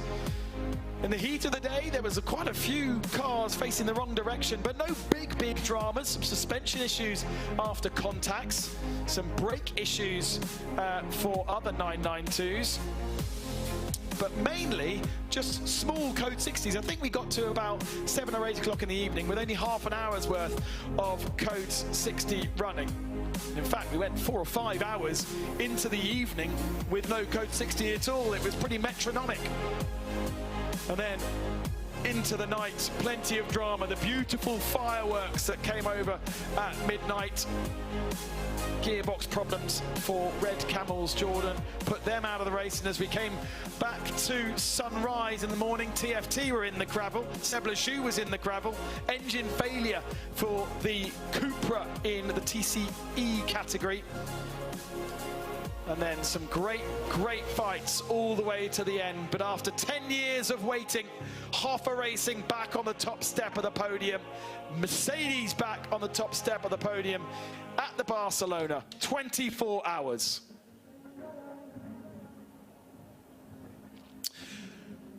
So, Peter, how do you conclude your feelings about this year's 24-hour race? For me, a lot more exciting than I was expecting when I first got here. Yeah, really impressive. I mean, so many stories up and down the pit lane with RAFA Racing to get that overall victory is really special, but also for Proton Uber competition. Jörg Dreissauer's emotion says it all. It's a huge commitment to do a full season in a GT3 car and to compete at this level, and they've come together after a difficult start to the season and taken that overall title. Always emotion at the end of a 24-hour race, but particularly at the end of a season. Can't wait to come back again next year to enjoy it all over again. A big thank you to Peter Snowden, who's joined us up in the commentary box here. Also to Peter Mackay, to Ben Constanduris, that's me. Well done, me. Back slap. But probably the biggest congratulations to our pit reporters, to Carlo Velti, first time in the pits down at the 24H Series, and in fact, actually, first time on camera in pits ever. Can't say the same for her compatriot, John Hindhoff, who will take you through your podium ceremonies. Thanks, guys. Well done to everybody up there on what has been a very dramatic and entertaining edition of the Michelin 24 Hours of Barcelona, Catalunya. Rounding off a fabulous season as well. Quickly remind you that we'll be back at a new venue, Sepang, for the first of the Middle Eastern Cup events, which then has Abu Dhabi and Dubai. They've swapped round in early January, but it's early December for that. We'll have that live for you as well. Carla, you looked at this with new eyes this weekend. We had a chat 10 minutes before the end. Stories up and down the pit lane, triumph, disaster, pride, lots of pride. lots of pride, and I literally, I don't know if you can tell on camera, but I have goosebumps going on. It's so nice. The moment when the teams rush to the finish line and they just go ahead, cheer with kids, grandfathers, friends, girlfriends, future wives, and so on. There's so much happening. The emotions run so high, and I love that. And in fact, we did get an engagement accepted from Dan. We're not going to talk too much about it because they're a little bit shy, but there was something going on in the pit lane. If the car got on the podium or won, then there would be a marriage proposal. One of the mechanics ran down with the ring. The marriage proposal was made and accepted. So congratulations to the new happy couple. We're going to respect their privacy, though. Absolutely, as we always should, but it's still nice to mention that these things happen here. People are so emotional here and do these type of things here on the racetrack at the Creventic Series, and what more do you want? We're just moments away from handing out the trophies for this race. The formalities for the championship will come a little bit later on. We say always, of course, that everything is provisional right now. There's the ring. There is the congratulations, you two. And so they've decided not to be so shy. That was one of our Mulner Motorsport drivers and his now fiancé. We can say that, fiancé. So congratulations to that. That's just a nice payoff. So we're just standing by for some of the drivers. We've got Babendum already here, and we will start with the overall and the top class in just a moment or two's time. Where was your story? What did you enjoy the most about what you've seen and what you've experienced here? Was it an individual? Was it a team? I can't pin it down to one team, because what I find extraordinary is, for example, the Porsche that was broken down so many times from asbestos. They came back and back and back, didn't make it in the end. But this fight of all these teams that fight through struggles, I don't want to name just one, there are so many, but nonetheless asbestos really stuck with me quite a bit. And yeah, I'm overwhelmed with what's going on here. Right, we've got all the teams down below us. Seb, if you take a look at that, I'm going to check in with the control and make sure that we are ready to go for these podiums. And we're just getting a couple of signatures over here and making sure all the Michelin podium caps are all set and that everything is there. We will start off with the GT3s, of course. And it was nice to talk to our championship winners as well. As ever, it will be a number of podiums here. Thanks for sticking with us on the Creventic Motorsport live stream. So, let me see who's here and who is not. We have some drivers, but not quite all of them yet. I think they're still celebrating, particularly the Kroll family. Two microphones required here. Thank you. Thank you. Right, so. Yes, ready to go? Okay. So you'll hear the PA as well. Good afternoon, as it is now afternoon, ladies and gentlemen. For the final time in 2025, here are our podium ceremonies for the Michelin 24 Hours of Barcelona 2025. Our overall and GT3 class cars on the podium, please. In third place, the number 71 Jutta Racing squad with their Audi. Please welcome Lars Villion, Gavin Pickering, Arunas Geljukskas, Nico Michelin, and Jean-Jacques.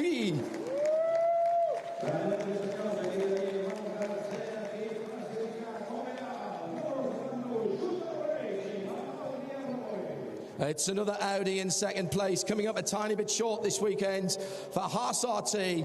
A hard fight for the number 21 car. Rames Azam, Mathis Lismont, Nicolas Gullinks and Peter Gullinks. Thank you, guys.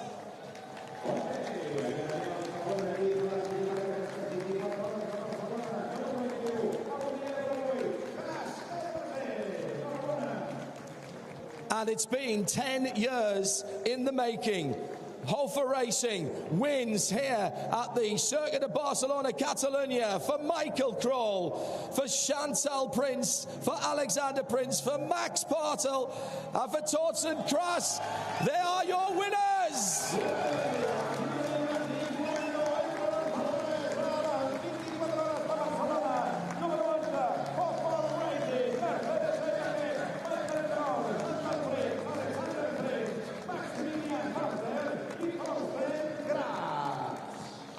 Let's get them up on the podium, and the photographers will want some pictures in a second. Trophies. So, ladies and gentlemen, before we hand out the trophies, please be upstanding for the national anthem of the winning team.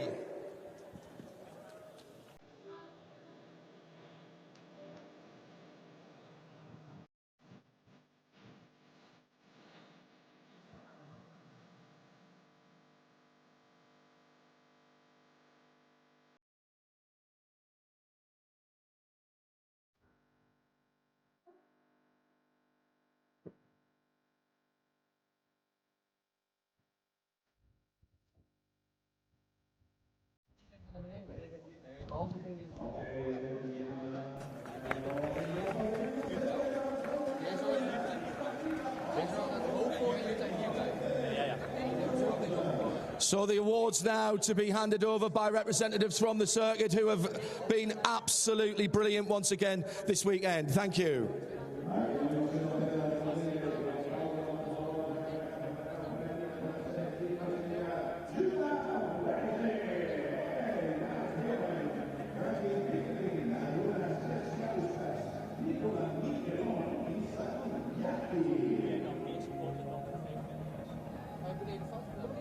Second place trophy is about to come out for Haas Arte.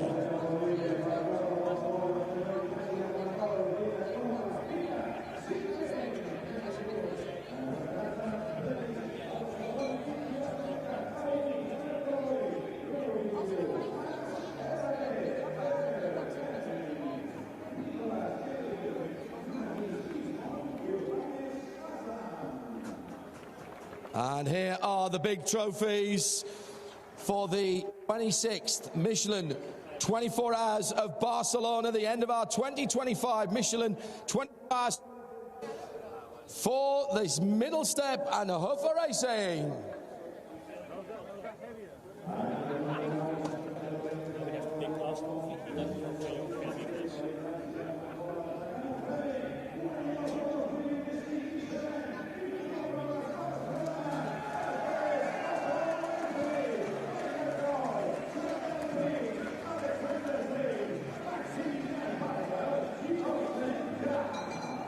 And the big class trophy goes out as well. We'll have them, one for each of the categories. And also a tradition, a very important tradition here at Barcelona, as we remember some fantastic times in the past.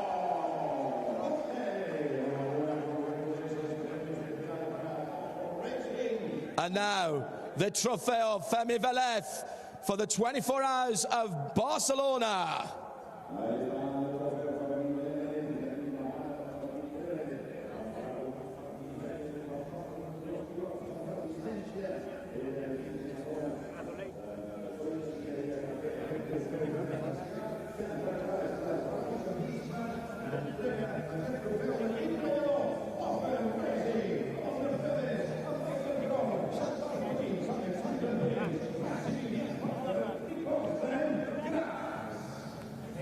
And gentlemen and ladies, will you lift your trophies and look down towards the photographers, please, just to the right of the starter stand. These are the big pictures that will be going around the world. Trophies up first of all, ladies and gentlemen, on the podium, and look down at the photographers.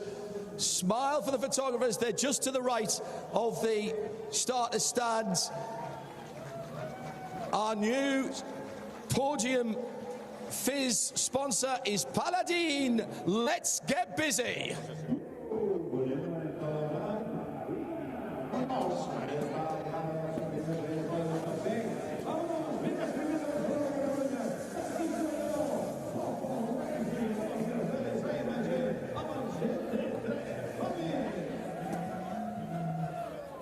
There's one or two people there who perhaps are out of practice of getting the corks out.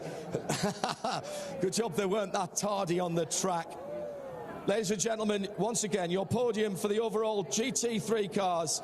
Jutta Racing in third, Hassart second, Hoffa Racing, your winners here for the 24 hours, the Michelin 24 hours of Barcelona, Catalunya.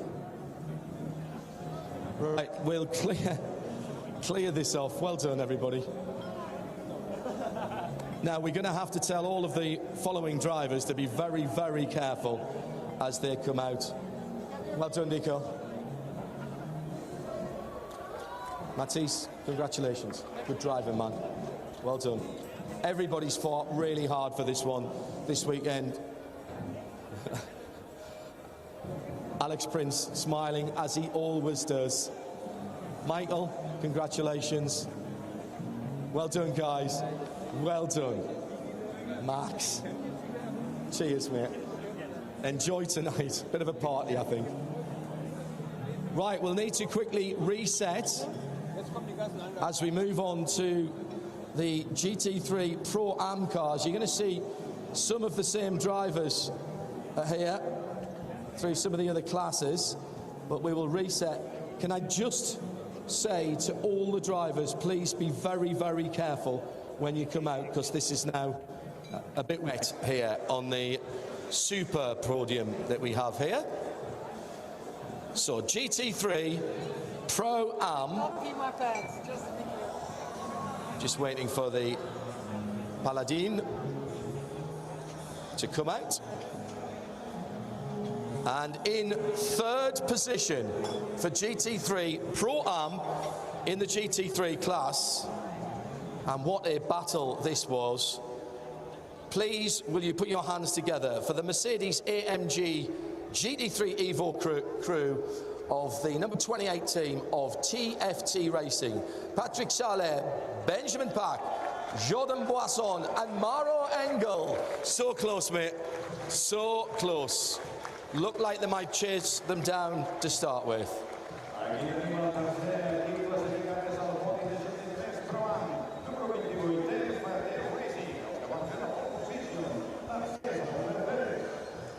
And it's three different manufacturers on this podium. In second for Audi R8 and the number 18 Santolock Junior team. Michael Doppelmayr, Pierre Kaffer, Lea Erhard, Ernst Inderbitzin and Stefan Traubedini.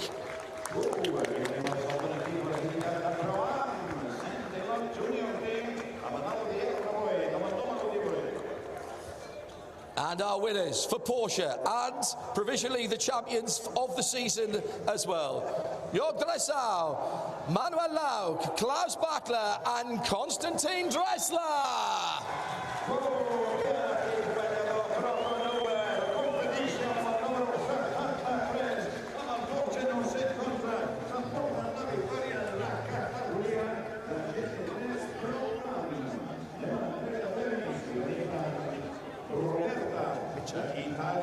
Michelin presenting? Or just Michelin and the girl from Paladin. And the girl from Paladin.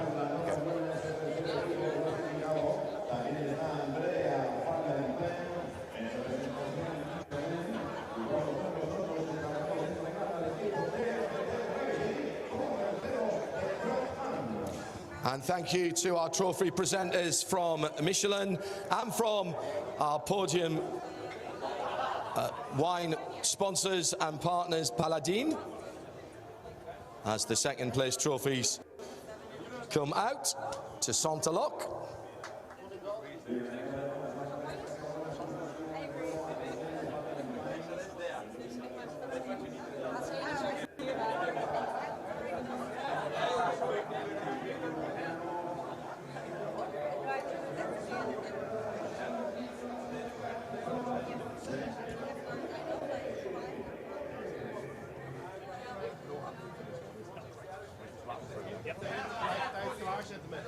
And finally, the first position trophies going to Proton Uber competition.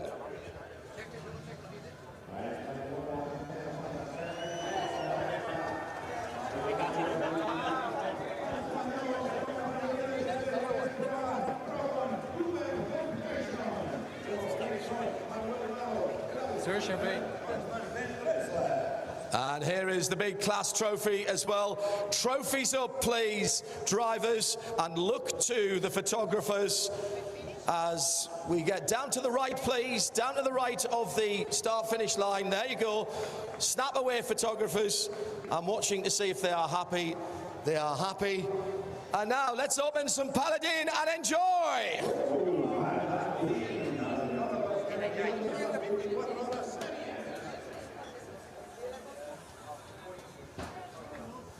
After the GT3, go to GTX. So, GT3 Am? Yeah, and then GTX. So just following as it is here? Yeah. That's perfect.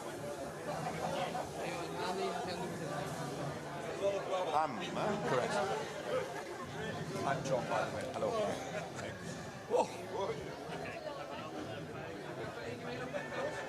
What a terrible waste of Paladin.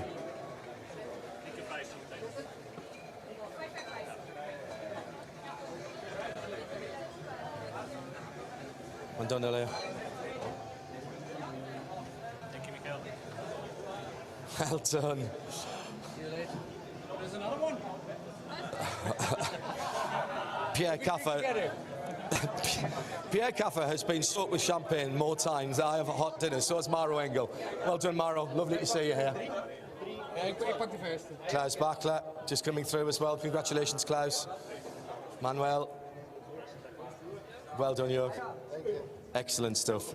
Great emotions from the team earlier on. Right, now I'll move back out of the way so we can reset the trophies. A reminder, we will be back live in the first week of December from the circuit of Sepang for the first round of the Michelin Middle East Trophy, which will then take us in January to Yas Marina in Abu Dhabi and finally to the Dubai Autodrome for the Michelin Dubai 24 Hours.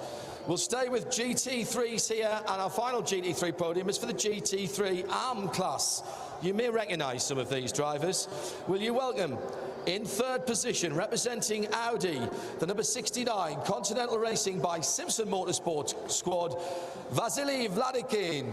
Andrea, oops, sorry, nearly lost my paper. Andrea Solokutsev, Maxim Kizilov, Sasha Kakad, and Alex Arkan-Aka gets his full name this time. Thanks, Alex.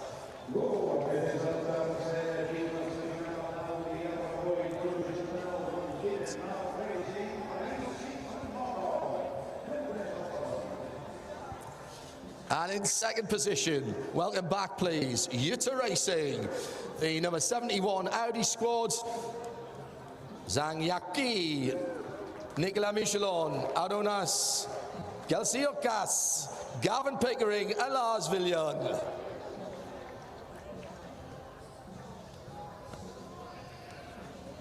And more trophies and more Paladin for our winners in GT3 Am. Welcome back for Mercedes number 11, the RAFA Racing squad of Michael Kroll, Chantal and Alexander Prince, Maxi Bartel and Torsten Kratz. Go wild again!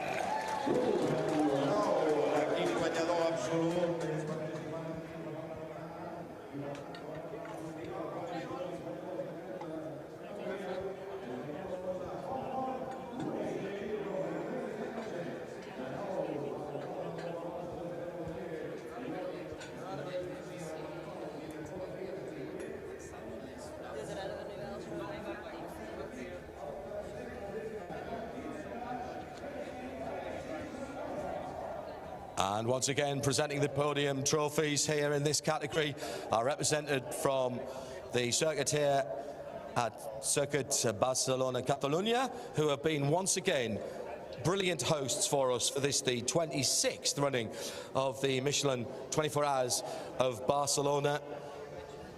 This is one of our favourite stops on the calendar and is a perfect end to a very busy season.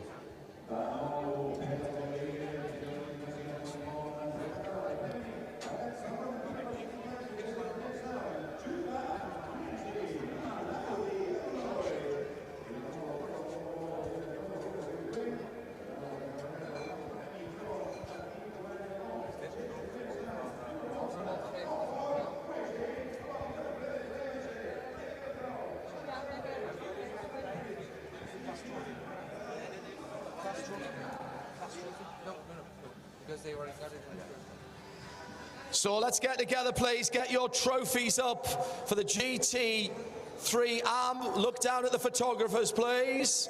Photographers, take your pictures as quickly as possible. Down to the right of the finishing line. And now, if you are going to celebrate, celebrate properly. Celebrate with Paladin.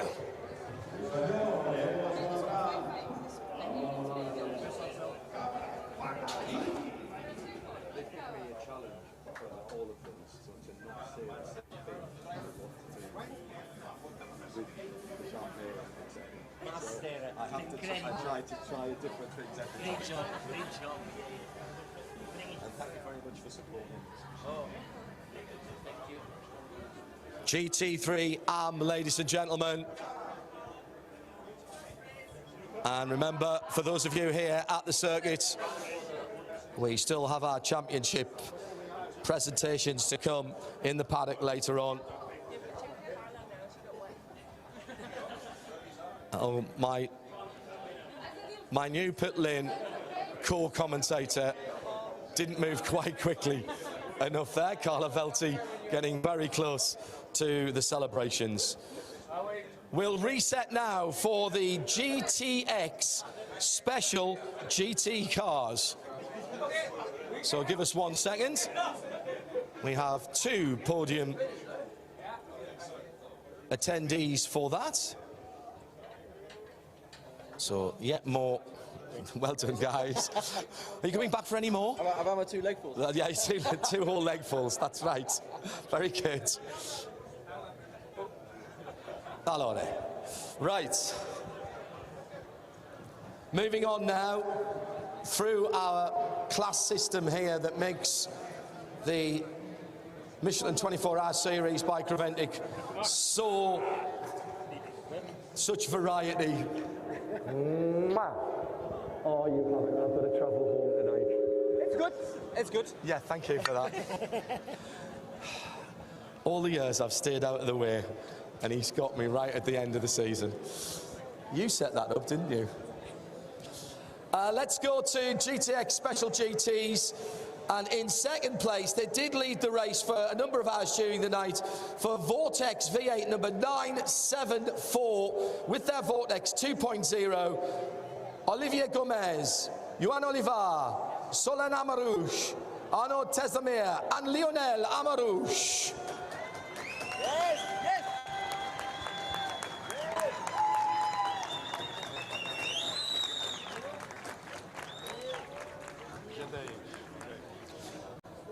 And Lionel has to stand on 2 steps of the podium because he was also part of the 701 team. Lionel, Philippe Bonnel, Cyril Calmont, Gilles Courtois, and Olivier Gomez for the number 701 squad for Vortex.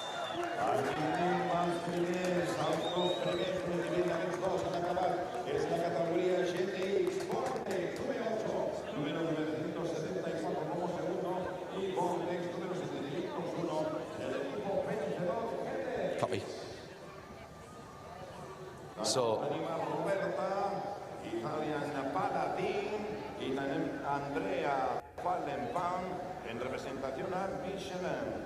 Són els encarregats d'entregar i ho fan amb aquest segon classificat. Oliver Gómez, Joan Olivar, Solen Amrouche, Arnaud Samer i Lionel Amrouche. and it's Andrea from Michelin and Rosata from Paladin who are doing the presentations.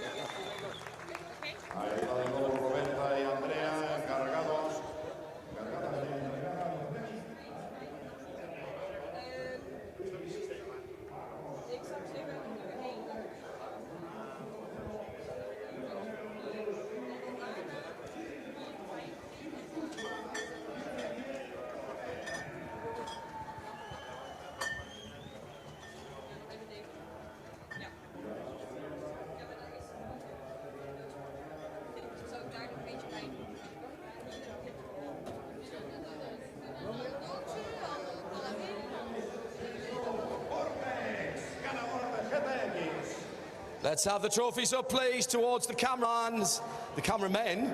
Cameramans. I've lost the ability to speak now.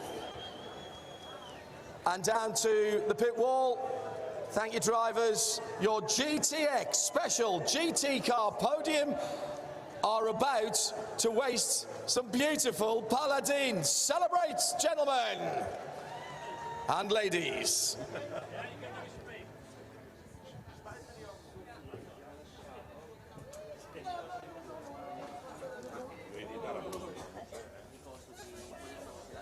Oh, Selene, a little bit slow off the podium there.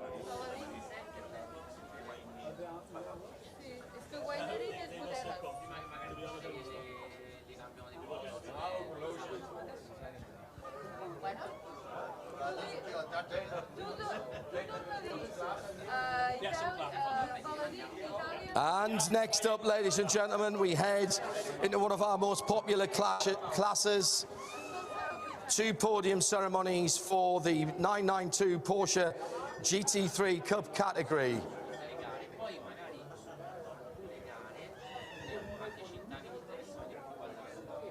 And we will reset for those in just a moment.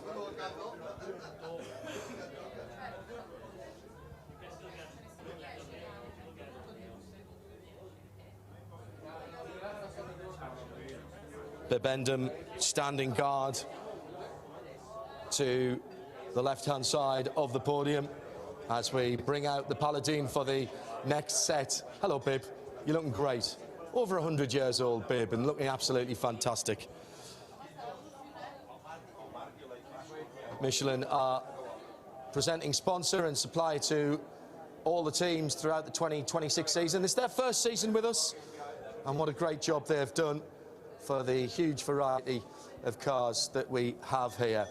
Let's go to the 992 Porsche GT3 Cup category. In 3rd position and provisionally claiming the championship for the 907 crew of RPM Racing, Tracy Krohn and Nick Jensen, Philip Lamprecht and Patrick Heisman.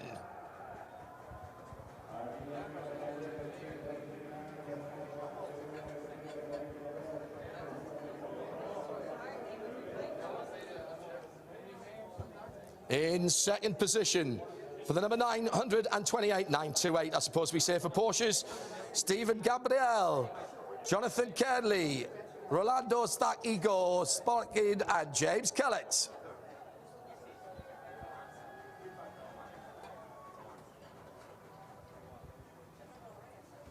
Grazie. Thank you.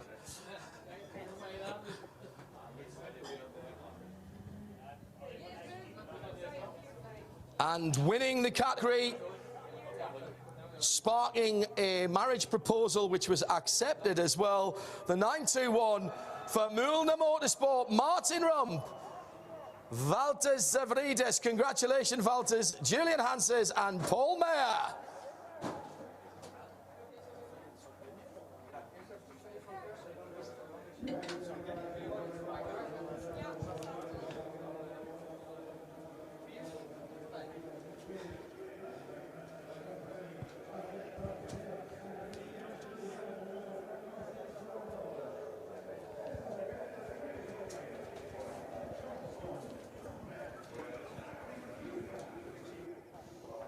And once again, thank you to our representatives of the circuit here for doing the honours with the podium presentations.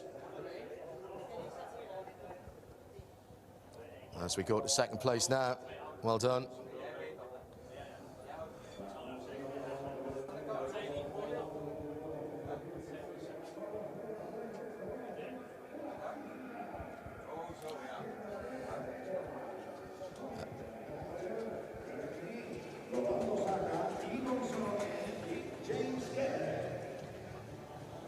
Let's have those trophies nice and high, please, drivers. Here is the class winners trophy coming out as well. The big shiny trophy for the class winner. Let's throw that in as well. Get the photographs for the Porsche 992 GT3 Cup for 992 type cars. New Porsche coming next year, the GT3 Cup Evo in 992.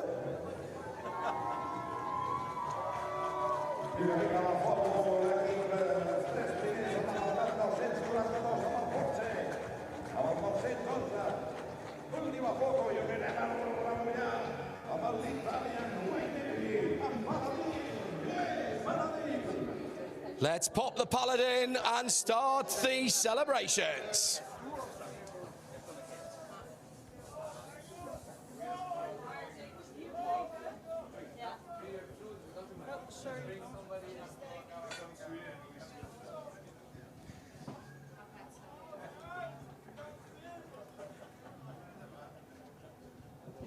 Now, some of those drivers don't have to go very far as we reset for the Am category within the Porsche GT3 Cup for 992 cars.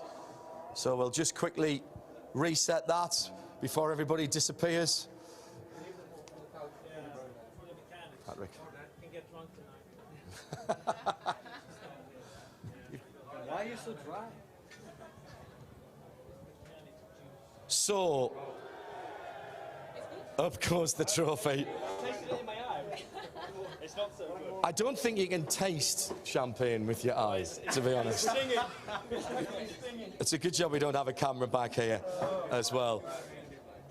Right, ladies and gentlemen, we'll continue with the Am category for the Porsche 911 GT3 Cup for 992. Seb Lejeune Racing, the 888 car. Sebastian Lejeune, Stefan Parra, Paul Mayer, Mathieu Dutré and Fabien Defieux for the third place, number 888.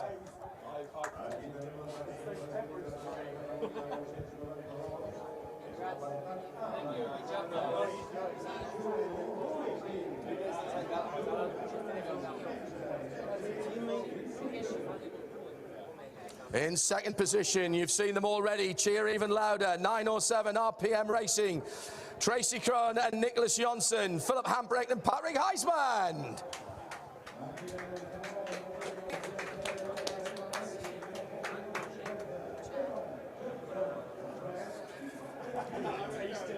And welcome back, James Kellett, Rolando Zacco, Igor Sorokin, Jonathan Kearney and Stephen Gambrell.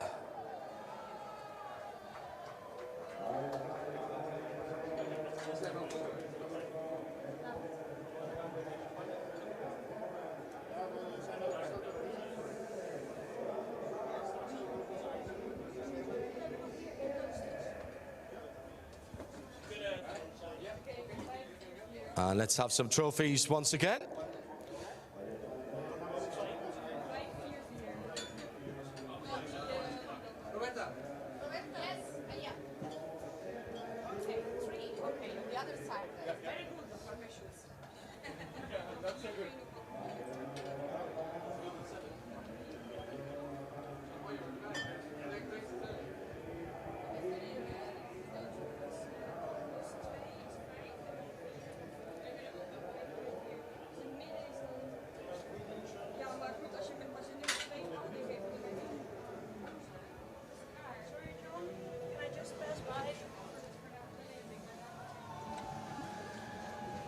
We have a traffic jam of trophies here coming out onto the podium.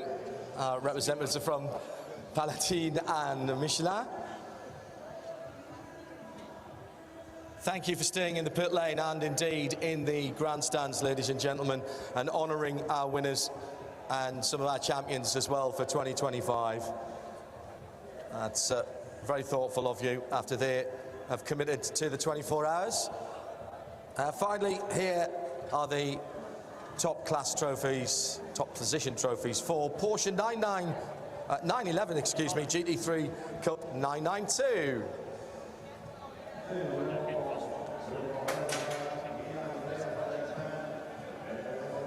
And the big class trophy here going, sorry, this is, I've done it. HRT Performance, get the big sparkly trophy. Drivers, get together, get the trophies up for the photos, and let's hear some noise for Porsche 992 GT3 Cup Am. And now to the photographers on the pit wall. And one more time, let's have some fun with the Paladin.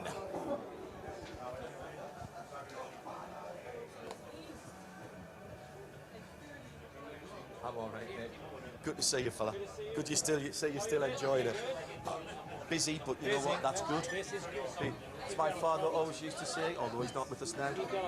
Yeah, exactly. And never complain about being busy because the alternative isn't worth thinking about. No, indeed. Phew-wee. All right, ladies and gentlemen, we're turning in towards the home stretch now as we move on to GT4 homologated cars. Variety is the spice of Michelin 24H endurance racing by Creventic. And once again, we honour our winners for GT4 homologated cars. Just getting the last of the photographs on the podium from our Am GT3 Cup cars.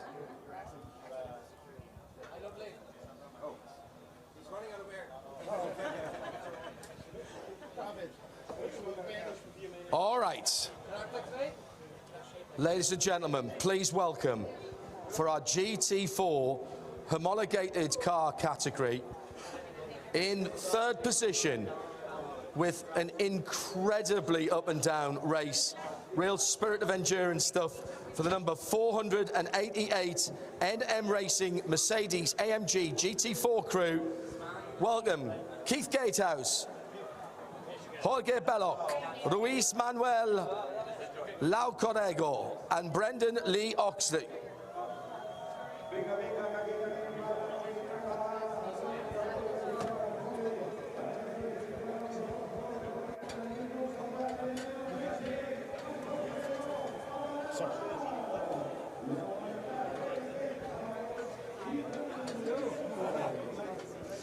In second position, representing Porsche with their 718 Cayman GT4, one of our longest standing teams here, Team Zorgren Sport for the 427.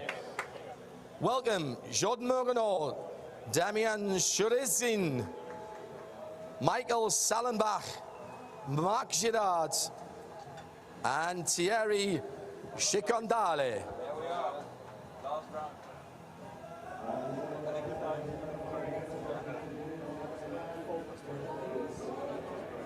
New driver on team.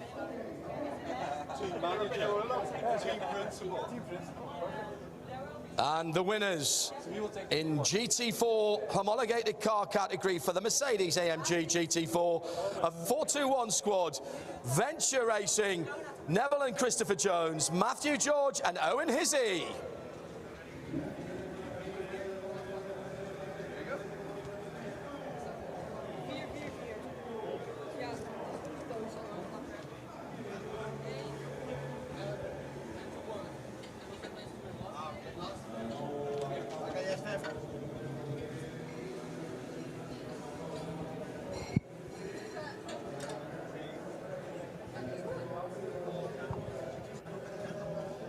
Trophy.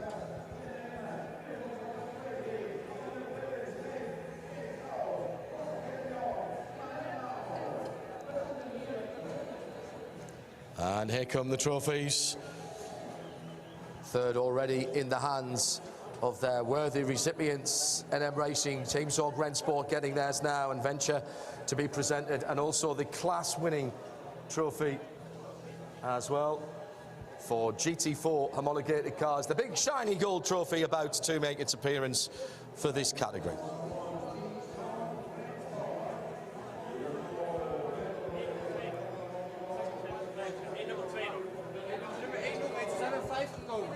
Er staat daar links nog even zonder plaatje.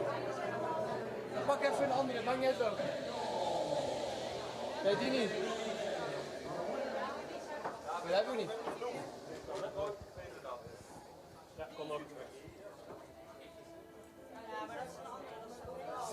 So here's the big shiny trophy for our winners. Trophies up, please, drivers, for the photographs on the podium, first of all. And there it is, trophies up again. 1, 2, 3, trophies! And now to the photographers on the pit wall, just to the right of the finishing stand. 1, 2, 3, trophies! Woohoo! And now, let's see who can get the corks out of the Paladin quickest.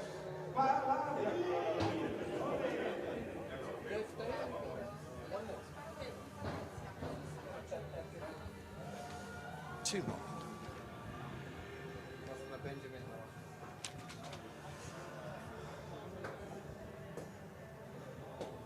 Ladies and gentlemen, your podium for GT4 homologated racing cars.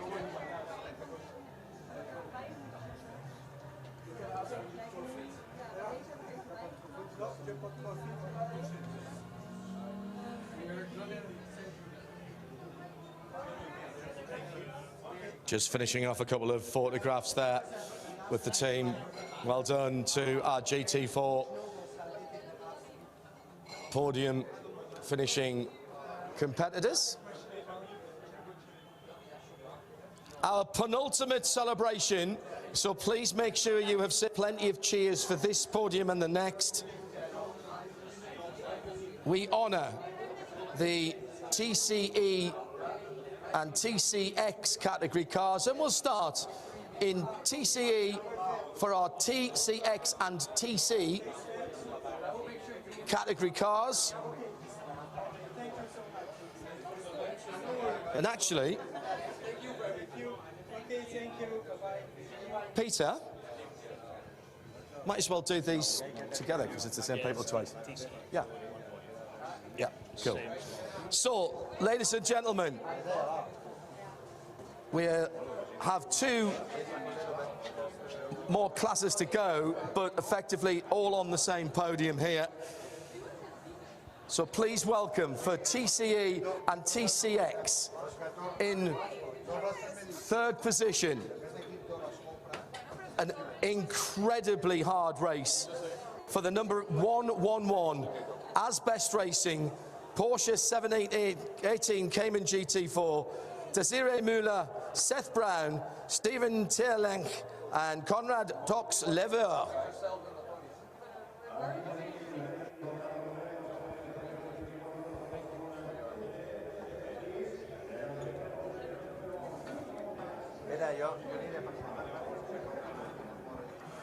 In 2nd position, travelling, I think, the furthest distance for as a whole team, representing THRW Honda Racing from the United States, Lawrence Swang, Todd Chapino, sorry Todd, Jeremy Lucas and Scott Nickel in the Honda Civic Type R.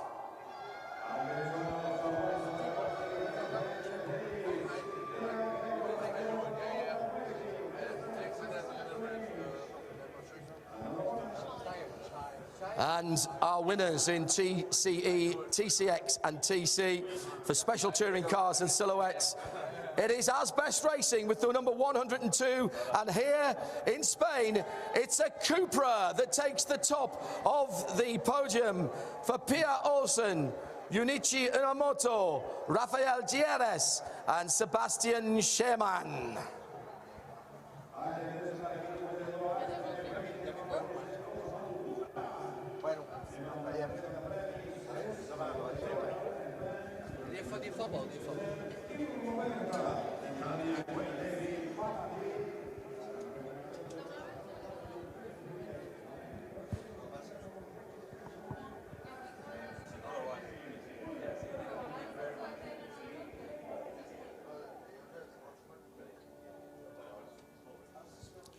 Let's get all of the trophies out.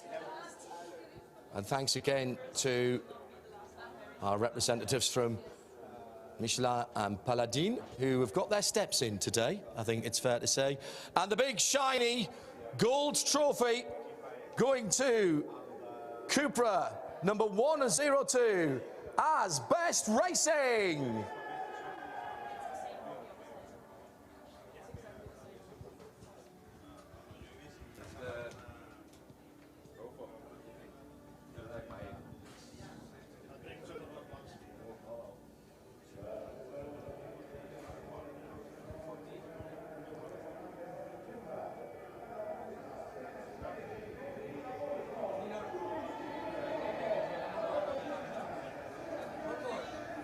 Trophies up, drivers. Trophies up. 1, 2, 3. Trophies up. 1, 2, 3. Trophies! And now for the final time to the photographers on the pit wall. Oh, they've gone early, right to the last one. And the Paladin is spilled early. Ladies and gentlemen, will you please whoop, holler, cheer, clap for all our podium winners here this weekend in the 26th Michelin 24 Hours of Barcelona, rounding off an incredible Michelin 24-hour series for 2025. We reconvene for the Middle Eastern leg of our global tour in Sepang, Malaysia at the first weekend in December, and then in January we head to Yas Marina and to Dubai. Barcelona once again has been a brilliant host for us here to end up our 2025 season. 5th to the 6th of December for the 12 hours of Malaysia, then the 6 hours of Abu Dhabi, the 9th and 10th of January. That is a week earlier than normal. It's swap positions with the 24 hours of Dubai if you're making your plans to join us in the UAE. 16th and the 18th of Jan to round off our Michelin Middle East swing in 2026. Thank you very much indeed to 021, our TV production company, to everyone here, particularly the marshals, the bomberos and all the volunteers here at the circuit Barcelona Catalunya. From me, John Hindorf, and all of the Michelin 24-hour series teams, drivers and organisers. We'll see you in Malaysia in December. Bye for now.